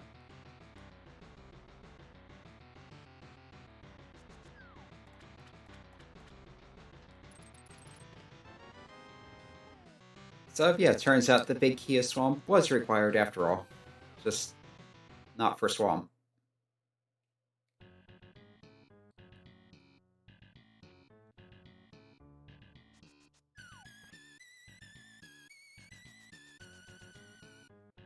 Okay, on to ice.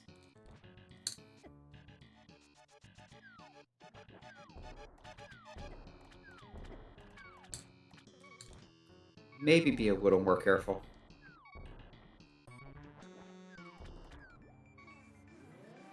This should drop me in the water.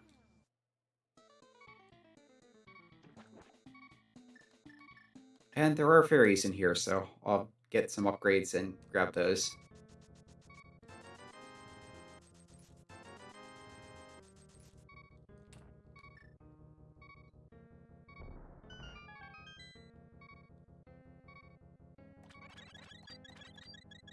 Yeah, much better. 16 hearts. No armor, though. I would like some armor.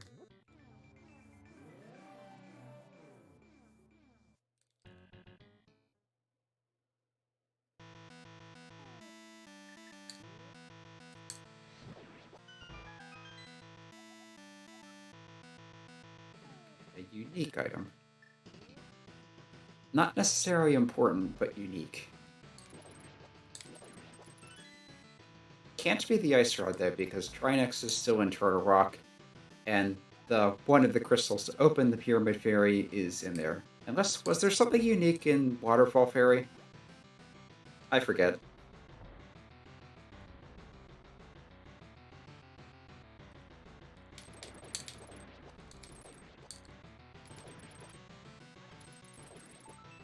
Yep. Pengators are weirdly vulnerable to the hookshot.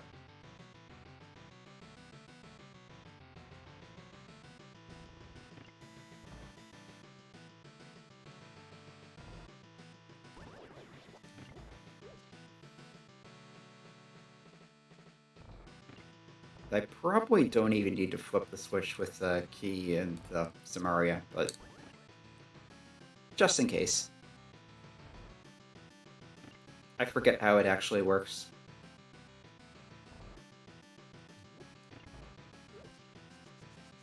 But yeah, let's Icebreaker.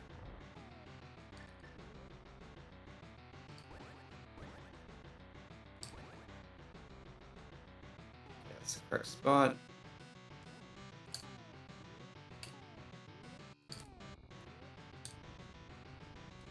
Oh, that wasn't it.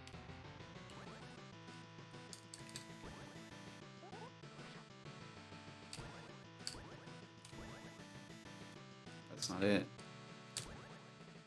There. That's good. There. I've seen some slightly different setups and also people who are able to recover from not having the block in quite the right spot, but I don't know how those work. The way I do it is just go in as far as go straight to the right as far as you can, go just a tiny bit to the left, so that when you push diagonal down right, you get caught in the corner, even though there really isn't a corner.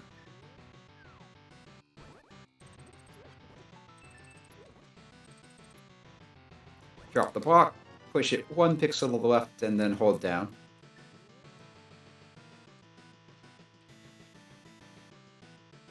Okay. So far, so good. And having the key here means I can just skip the downstairs part, go straight through this. Yeah, the key is from under the block. Plus I have a second one from somewhere. It's possible to hookshot onto the blocks behind the stairs if you're positioned correctly.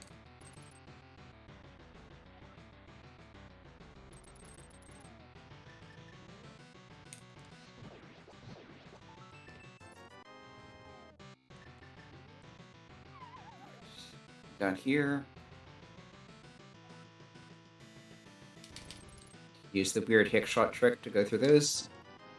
There's another key. I'm missing the map, so that might be an iced tea. Don't even need to do some Mario trick.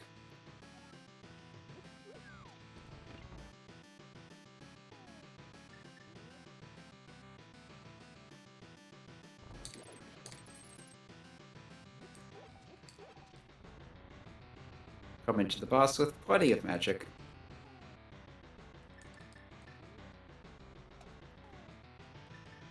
Still got a bomb burst to give myself extra fire rod shots.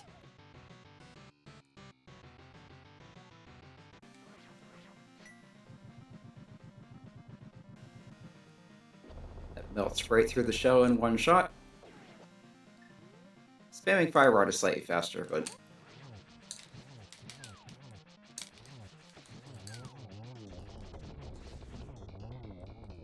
nice and easy.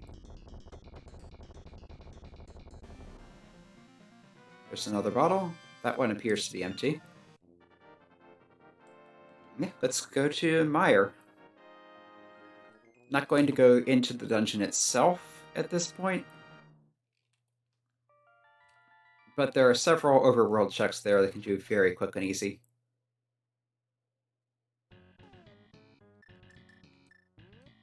Although I do need to find that ice rod, so I might want to go into Meyer anyway.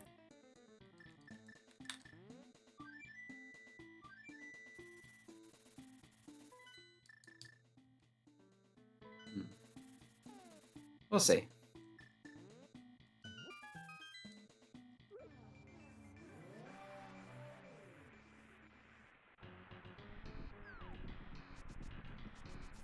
Yeah, but here between the bloody water and the bloody rain, this looks very vile.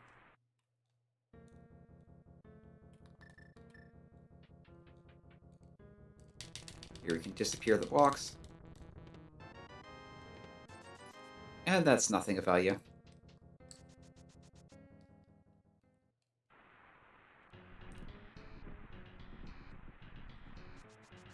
If there's nothing in checkerboard, I might check desert. It's right here and it's pretty quick.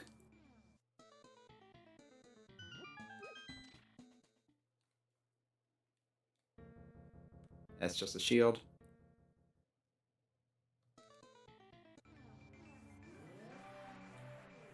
Shields are occasionally nice, but they're never required.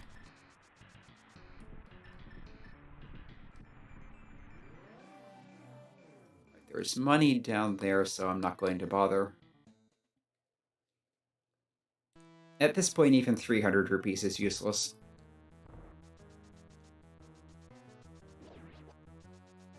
Yeah, those will stop you, although they won't hurt you if you don't bump into them. Big key on torch. So, boots required for desert.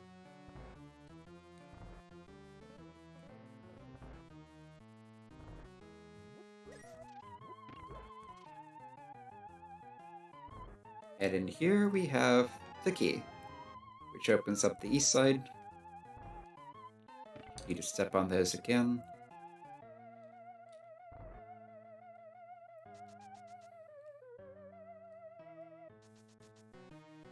Come and grab this chest.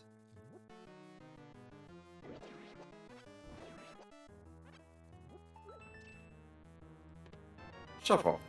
So that's a fetch quest.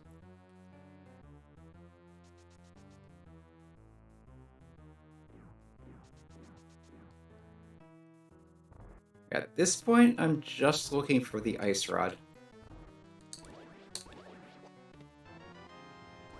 Which that is not.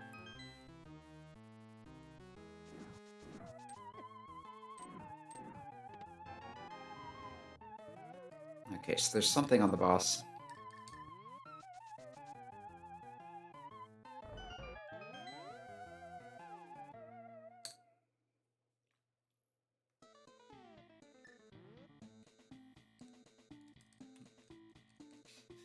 That was a bit odd.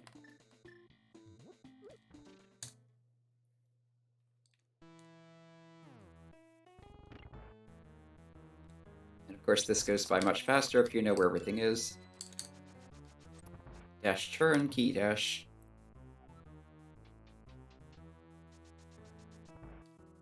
Yes, if you're a multiple of 4 pixels, when you dash upward into a locked door that you have the key for, you'll just open it up and keep going through it. And the easiest way to do that most of the time is to line up with the 4 by being right next to it. Start dash, turn in the middle of starting a dash, and you're lined up.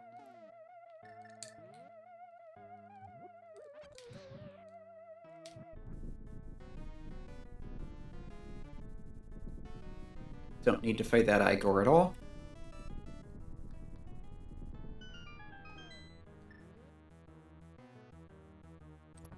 And we'll try to hit these with silver arrows because that's a one-shot kill.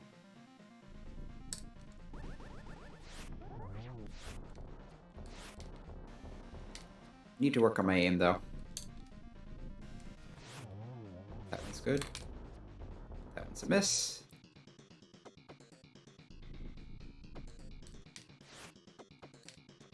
That's better. 7 shots, that's not too bad. There's some armor. It's not progression, but it's nice to have.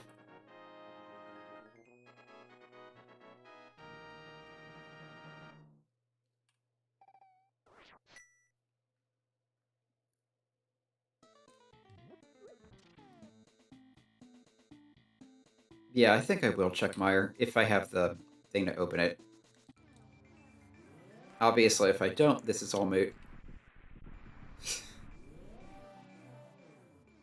Yeah, I should have seen that coming.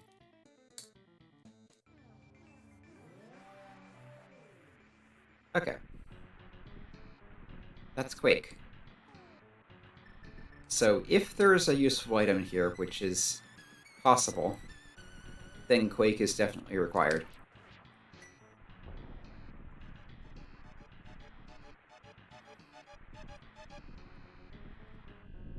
The water is still blood red, but at least it's not raining blood anymore.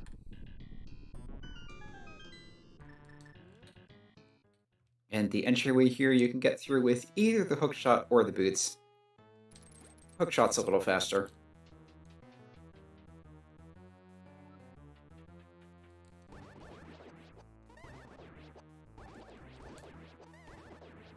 Ah, got hit. And got hit by the statue while I was trying to grab the heart. That does go faster if you have sword beams.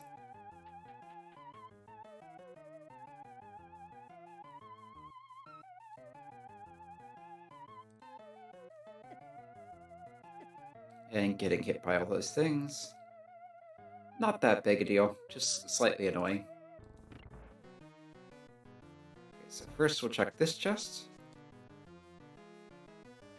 There are, I think, 2 non-dungeon items in Meyer. And a lot of keys. almost none of which are actually required. I think none of the keys from chests are required. There are keys in pots and such things that you will need at least one or two of.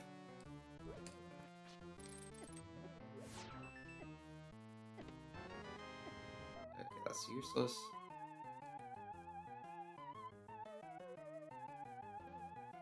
Okay, back to exploring the dungeon. So yes, I'm looking for two things and hoping that one of them is the ice rod.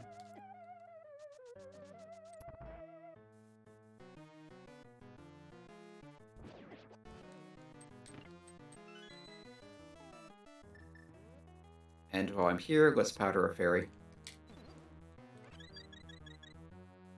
Free healing. Well, almost free. There's a slight magic cost, but especially with half magic, it's negligible.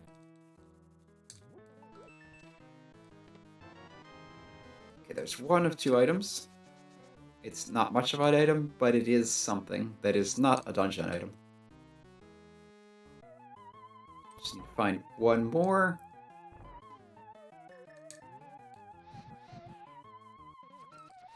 Which hopefully will come before the boss, so that I don't have to finish out the dungeon. That's the big key. Yeah, better go upstairs.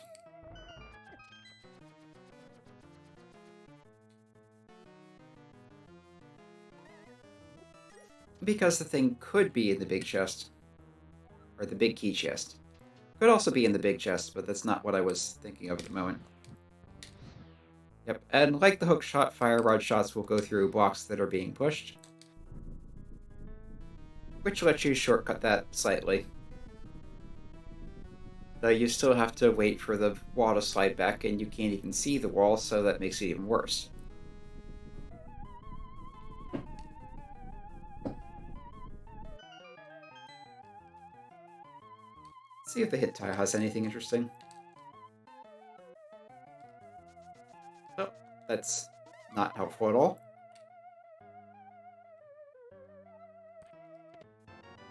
That's just a key.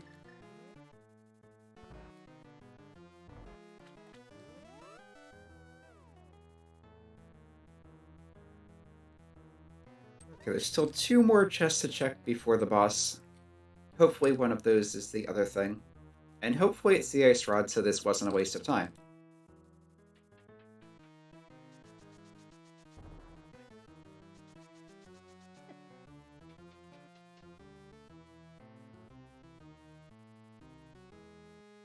I do still have the Dark World Death Mountain checks to do.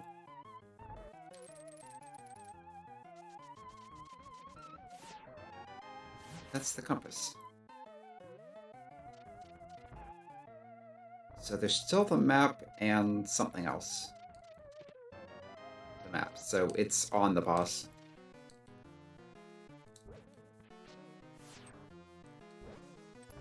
Not ideal. But with silver arrows, it's pretty easy.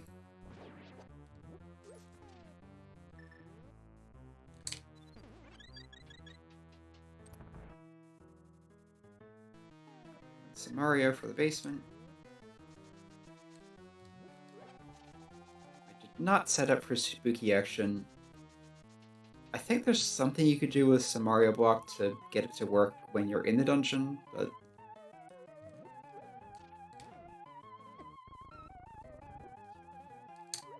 also these blocks are weird. Walked right into that skeleton.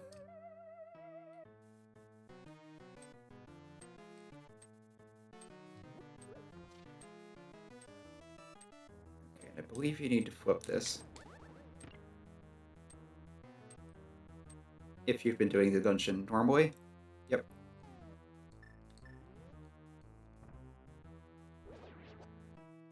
Get that guy out of the way. Little... I don't know, what are those things that come out of bomb doors? Who knows?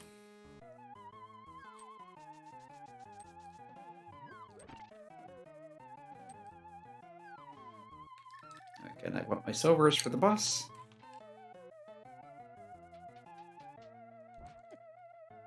Tried it back in the doorway, didn't do it quite right. It's possible to kind of go up a little bit there, just enough that you're out of the way of the fire bar without actually going down the stairs. Get off one lightning bolt, and then 2 silvers will finish it. It's one of the very few enemies that takes damage from silver arrows but can survive a shot. And the second item was just money.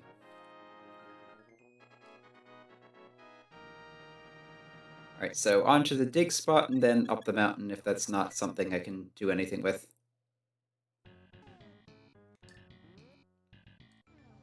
Or if it is the fire rod. Ice rod, rather. I have the fire rod. Foot to Link's house.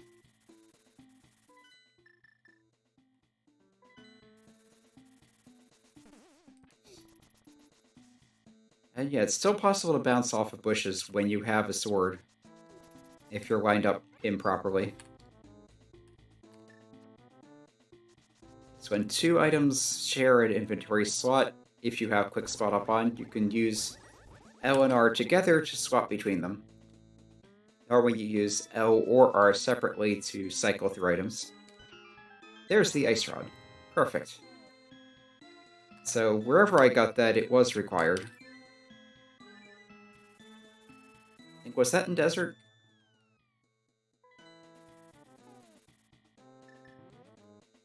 I think so.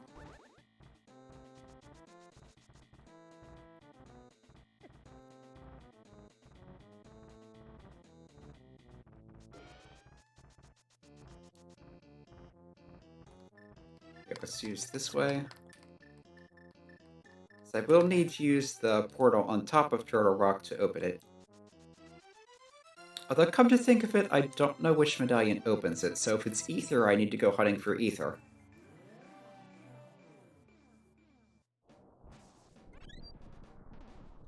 And each of the 4 bushes in the cardinal directions there have a chance of having either hearts or even fairies underneath them.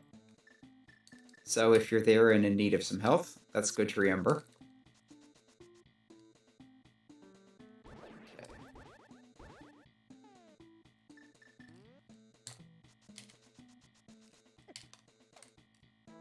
Meant to do an item dash there, didn't quite get it.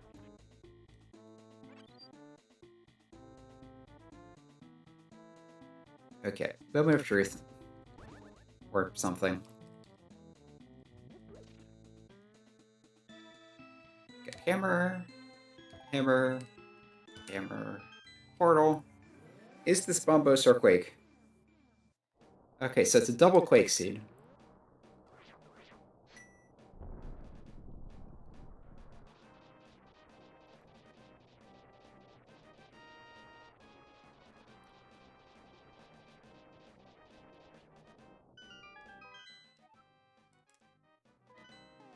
Alright, so yeah, this is the last crystal, and I have every other item I can need, so I can go about this, for what that's worth. There's not that much time you can save in Turtle Rock by skipping optional chests, because there's really not that much that's optional.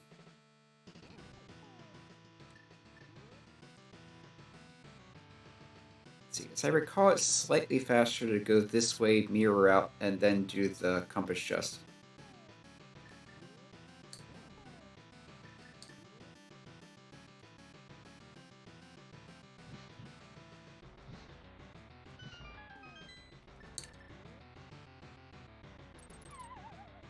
You can do that, get back to the entrance quickly, which lets you get there before the door closes without doing those in the order that was intended. That's what I meant to do. There's the big key. There's a small key.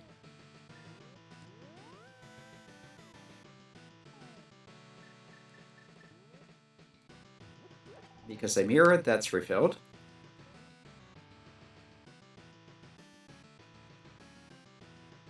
And we are good to go.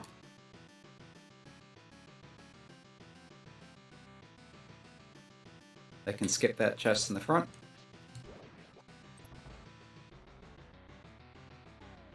Shy Guy stacks.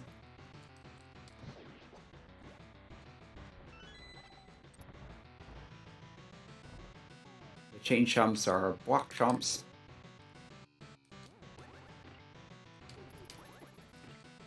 Ah, didn't do that right.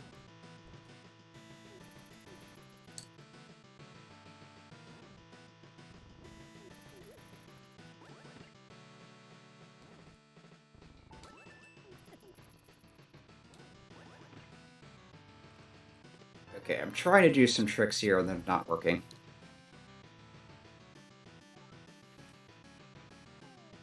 So I'll just patter the fairy.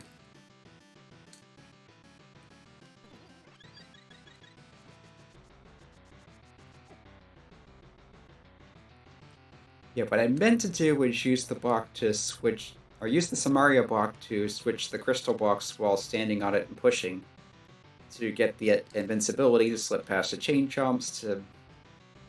But obviously that didn't work. It would help if I practiced it.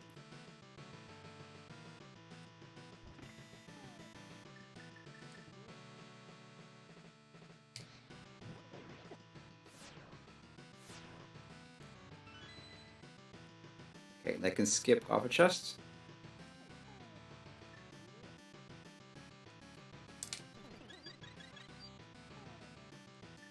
Don't have the bug catching net, so I can't catch a fairy, even though I do have an empty bottle. Probably should have bought a potion before going up the mountain, but that's a moot point now.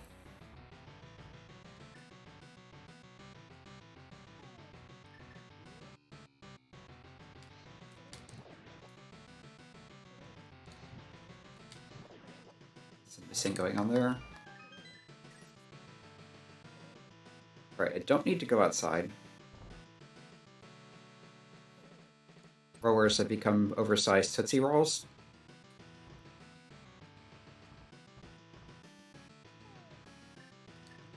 Yeah, you can skip a few things in Turtle Rock, but not that much. It's a fairly linear dungeon.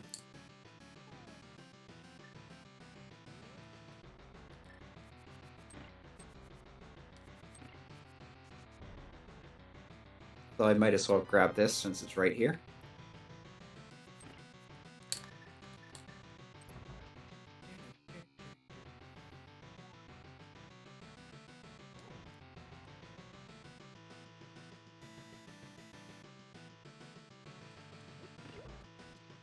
Stop for the refill.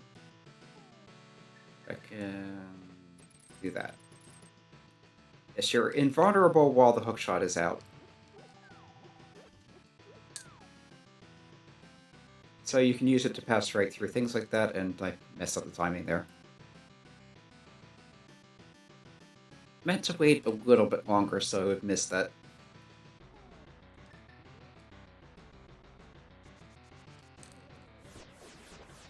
Okay, so if you item dash with the bow, it fires when you stop dashing. Wasn't sure.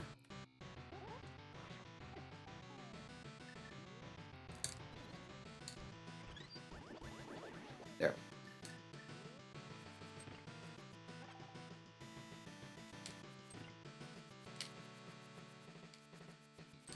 Oh, come on. Keep scrolling it off screen. And the boomerang stops as soon as it hits the edge of the screen.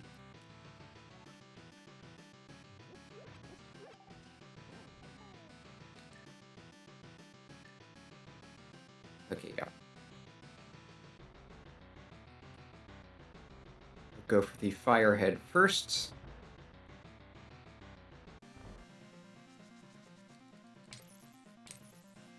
It helps if I don't miss. Come on.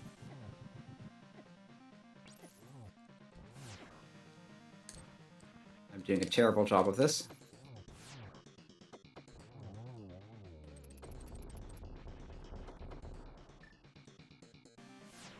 If I'd done that better, I could have zero cycled it with the gold sword.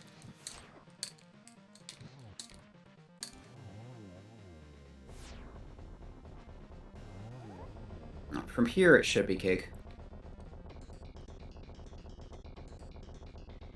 Wait for the shell to disappear, then spin attack.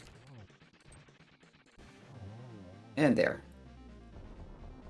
If you do that a little better, you can take it out before the head becomes invulnerable even. Because until the middle segment starts flashing, the entire thing is... you can just hit the head.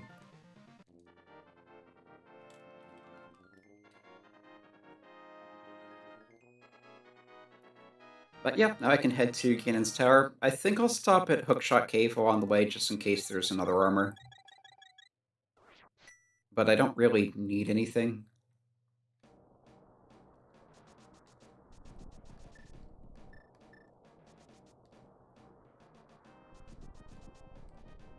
It's just right here, though. And I'm not actually racing anyone, so I don't care about saving a few extra seconds.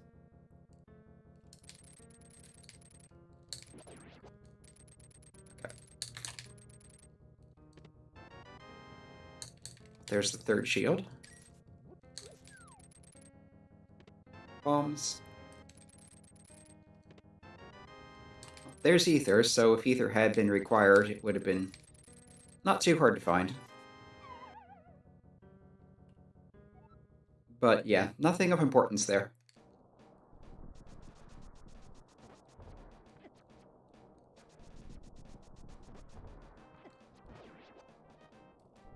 Vinyls remain annoying, but they're not too bad. Here's our 7 crystals, which will open the tower. And default set preset means 7-7, which is 7 crystals to enter the tower, 7 crystals to begin it.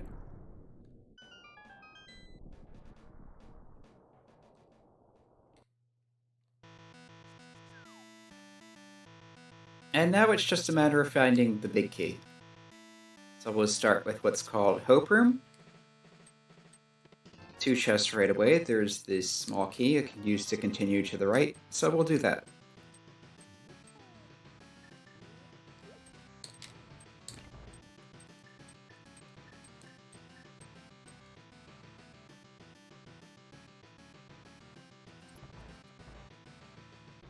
I believe if the game's not randomized, that has a key in the chest that appears after you finish that room.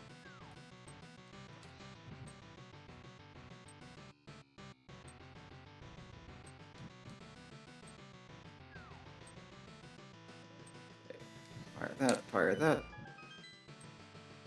Good. Could this hit that? Yeah, I didn't think so. Normally people use Mario blocks.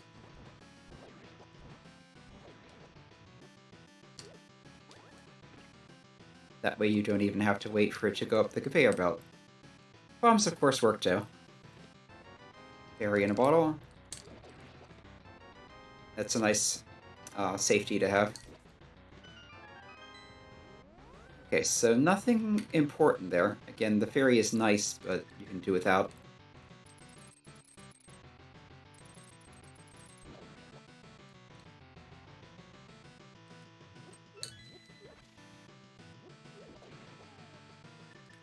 Okay, so we'll go down the left side.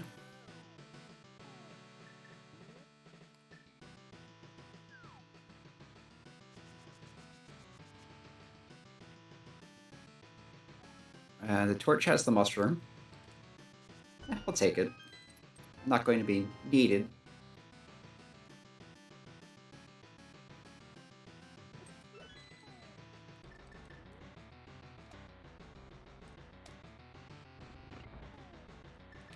Oh. I managed to not step on the star tile.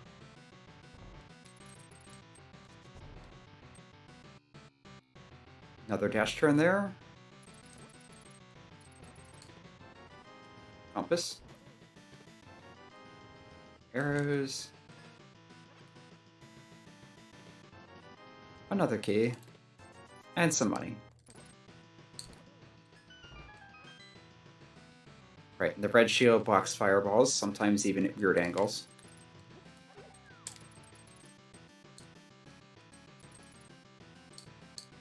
I think the way you're supposed to do this is to hook shot from the right side there, but bonking works.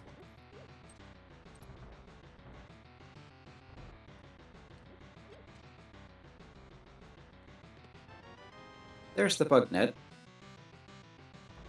So if I want to, I can catch a fairy. Throw this up here and there.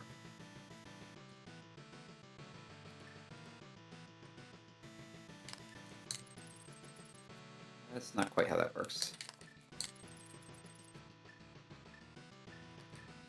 Maybe if I do this. Nope. Alright, let's do it the intended way. Some Mario block works too.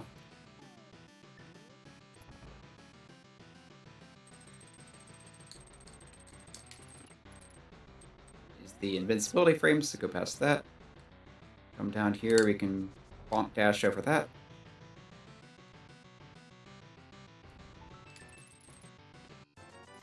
Money.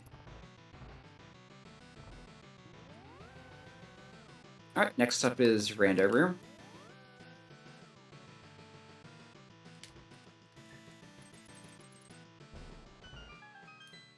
Which normally is an assortment of junk.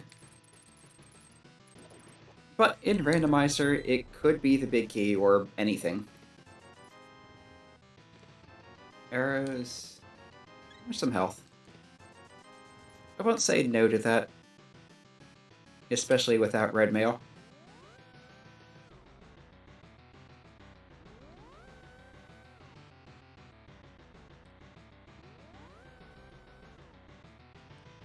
But it's looking like I may have to beat Ice Armors.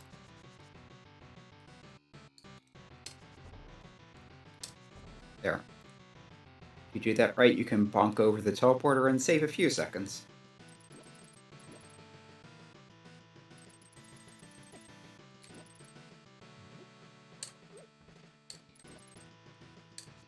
And here you can skip the whole maze by bonking across there.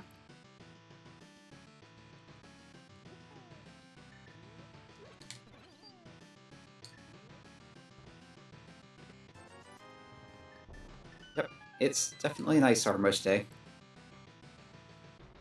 Of course, with Silver Arrows, they're a big nothing burger.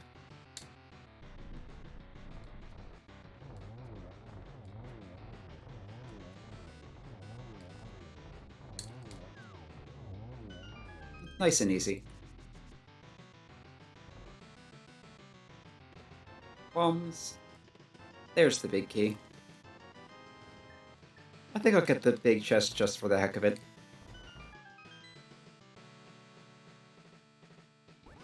Else if I go through the doorway, though. Man, let's catch a fairy, too.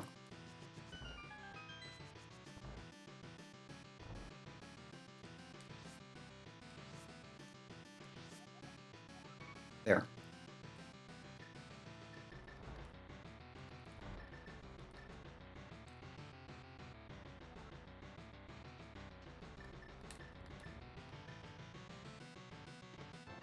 Arrows. What's a handy refill, I suppose. And there's no real point in mirroring out because the stairs up are just here.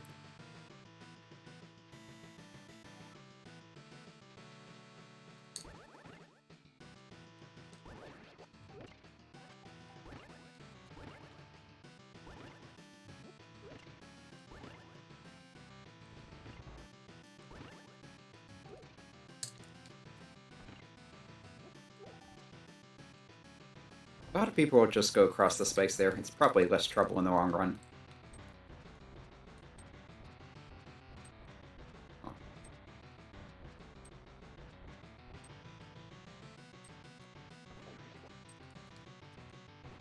There we go.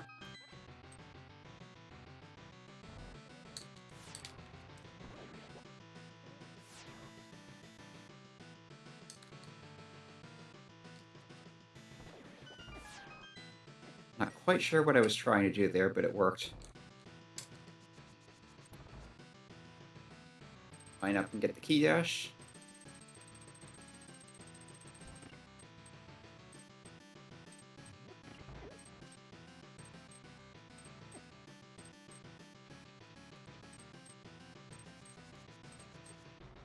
Alright, we should be set.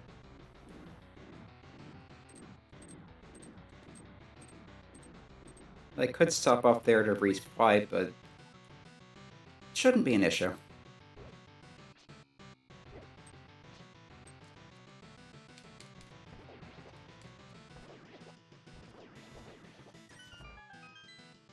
Even though the gauntlet is kind of a pain. That's right, boomerang actually hurts them.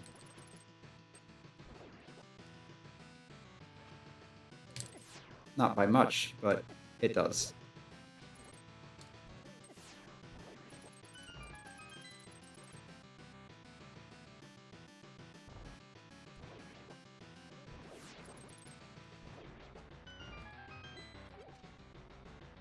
Okay, that was pretty nice.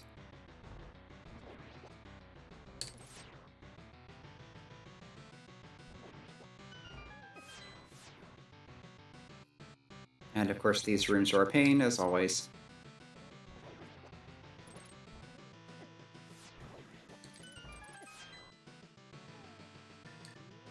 Alright. This you can just dash right through because they're not actually functional until they start moving.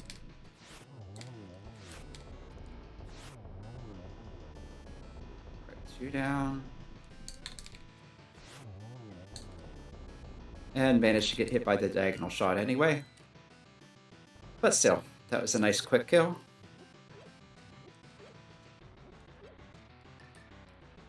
Okay, I wanted some Mario for this room. Yes.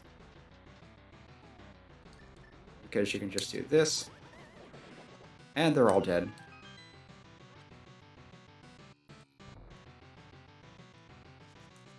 Very satisfying.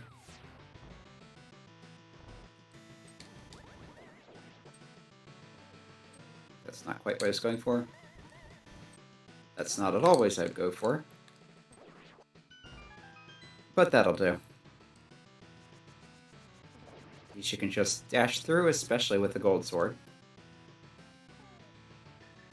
Alright, this room.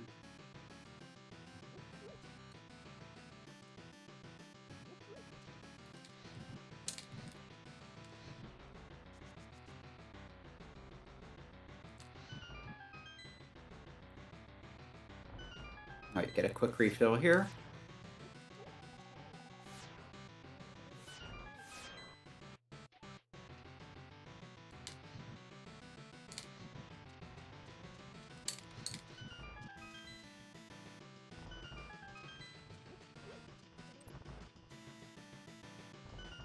Bomb.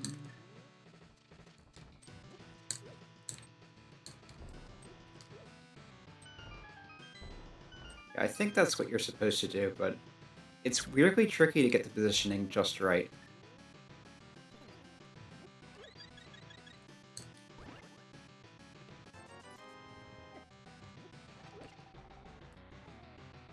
Alright, and on to Moldor. And we're just about done.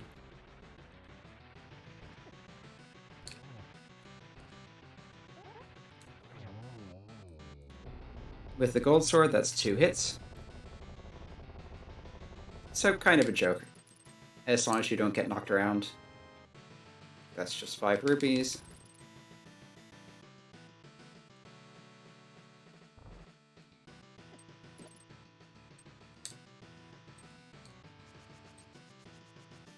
Dash straight up the middle. And on to Agato.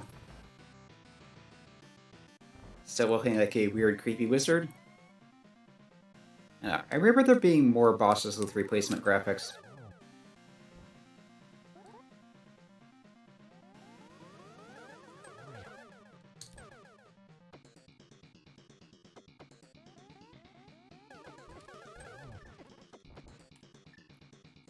That did not work out at all.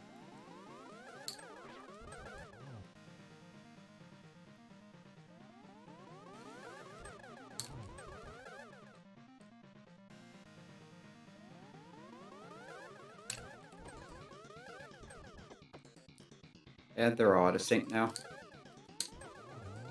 Okay. That wasn't pretty, but it worked. Now we have Ganon in a trench coat.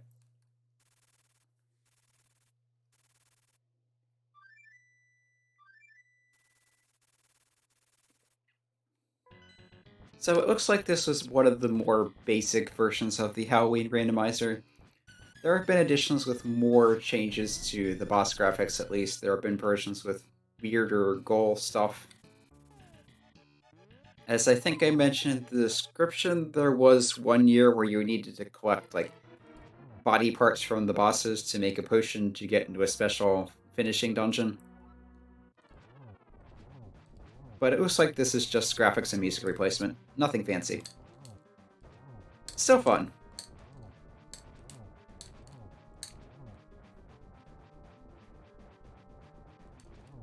Just none of the weird, neat stuff there've been before. Okay, we're on to phase 3. Hit him before he summons the bat to keep him from summoning the bat. Hit him before he teleports to make him break part of the floor.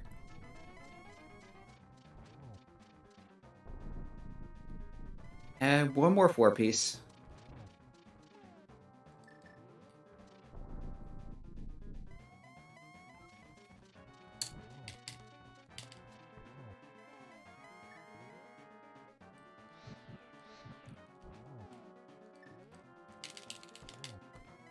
Oh, wait, one.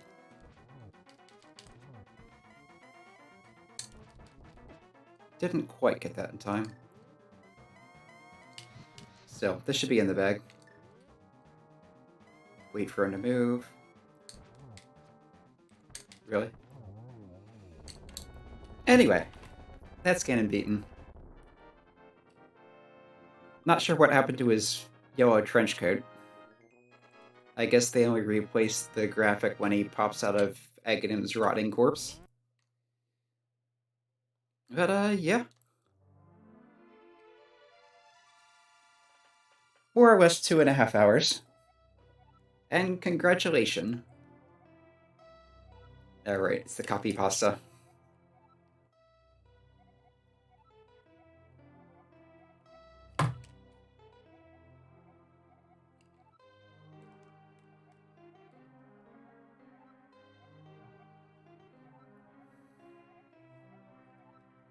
I can't believe I forgot the big chest of Swamp Palace, though. That was silly.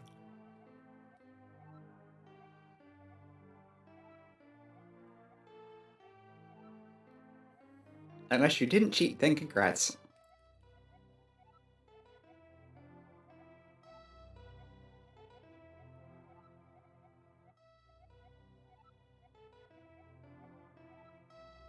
The copy pasta. Ta-da!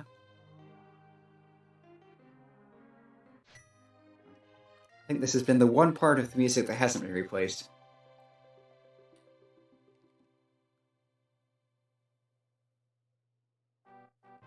Oh, this is also the same. Anyway.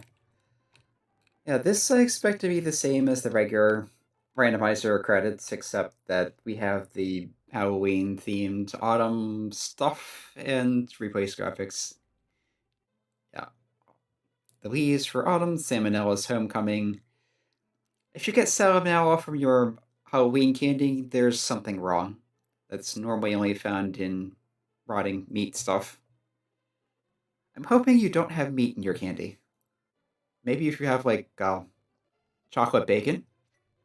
I've heard that's a pretty good combination. Chocolate's also supposed to be pretty good with chili powder, if you like spicy stuff.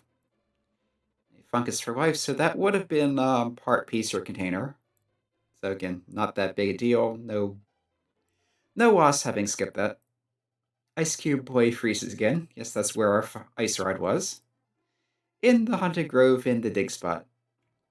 And it goes by the dig spot, not what the actual character gives you, because the original credits mention the flute, and you get the flute from the dig spot. Poverty-struck kid who gave us 1 rupee. Such a cheapskate. Oh well. If that's all he's got, that's all he's got. Your ad here. I thought there was different music in the ending for this, and it might just be in the very end, and not this part.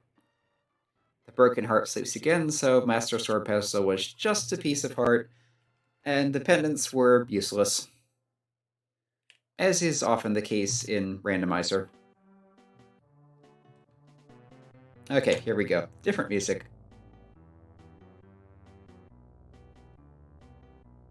The original credits. Okay, you can still speed this up with X. That was added a few versions ago. But yeah, the Monster Mash.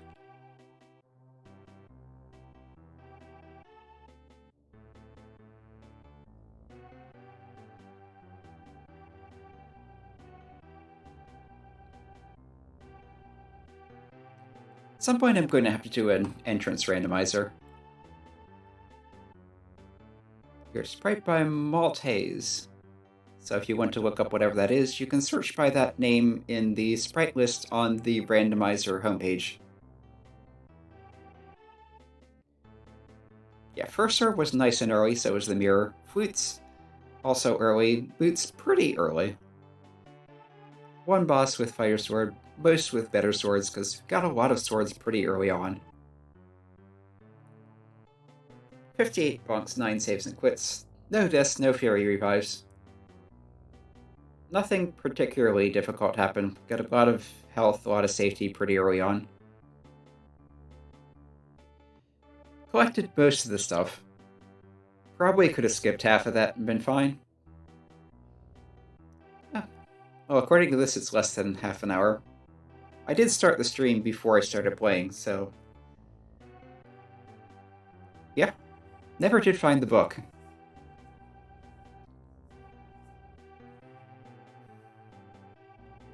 I'll just let this go for a little while longer. You can appreciate the music.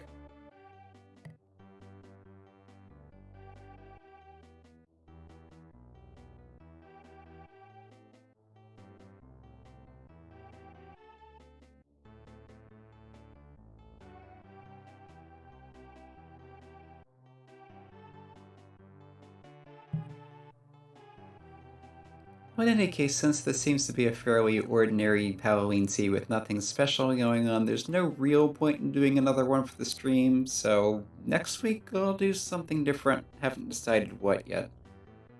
Thinking about doing some of Epic Mega Games' early DOS platformers, like Jewel of the Jungles Argon.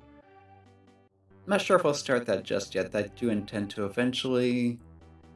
Also thinking about doing Let's Glitch Link's Awakening, where I play around with that. Use the glitches I know of to just play around, see what happens. Which mainly means the select trick to skip across screens and the weird dungeon glitch where you get into like well, it's a thing I had a video for earlier, where if you kind of jump up into the corner of the place where you fall down from the boss of the first dungeon, you get into a weird... it's the dungeon layouts, but the tiles don't act normally, and because it's not the actual dungeon, the game gets confused about what the chests are and starts handing out power gloves like candy. Well, power bracelets. Anyway. But by getting heavy lifting early, by being able to skip across screens, you can do all sorts of things all out of order, break the game in ways that make no sense whatsoever. Yeah, I think I might do that next week. We'll see. Anyway, this has been Arafellan playing Legend of Zelda Link to the Past Randomizer Halloween Festive Edition. It's a rehash of just the graphics and music replacements apparently, so nothing too fancy, but it was fun. See what they do for Christmas this year. Maybe something new and different, maybe recycling something earlier. Probably do some for the stream regardless. Yeah, we'll see what they come up with.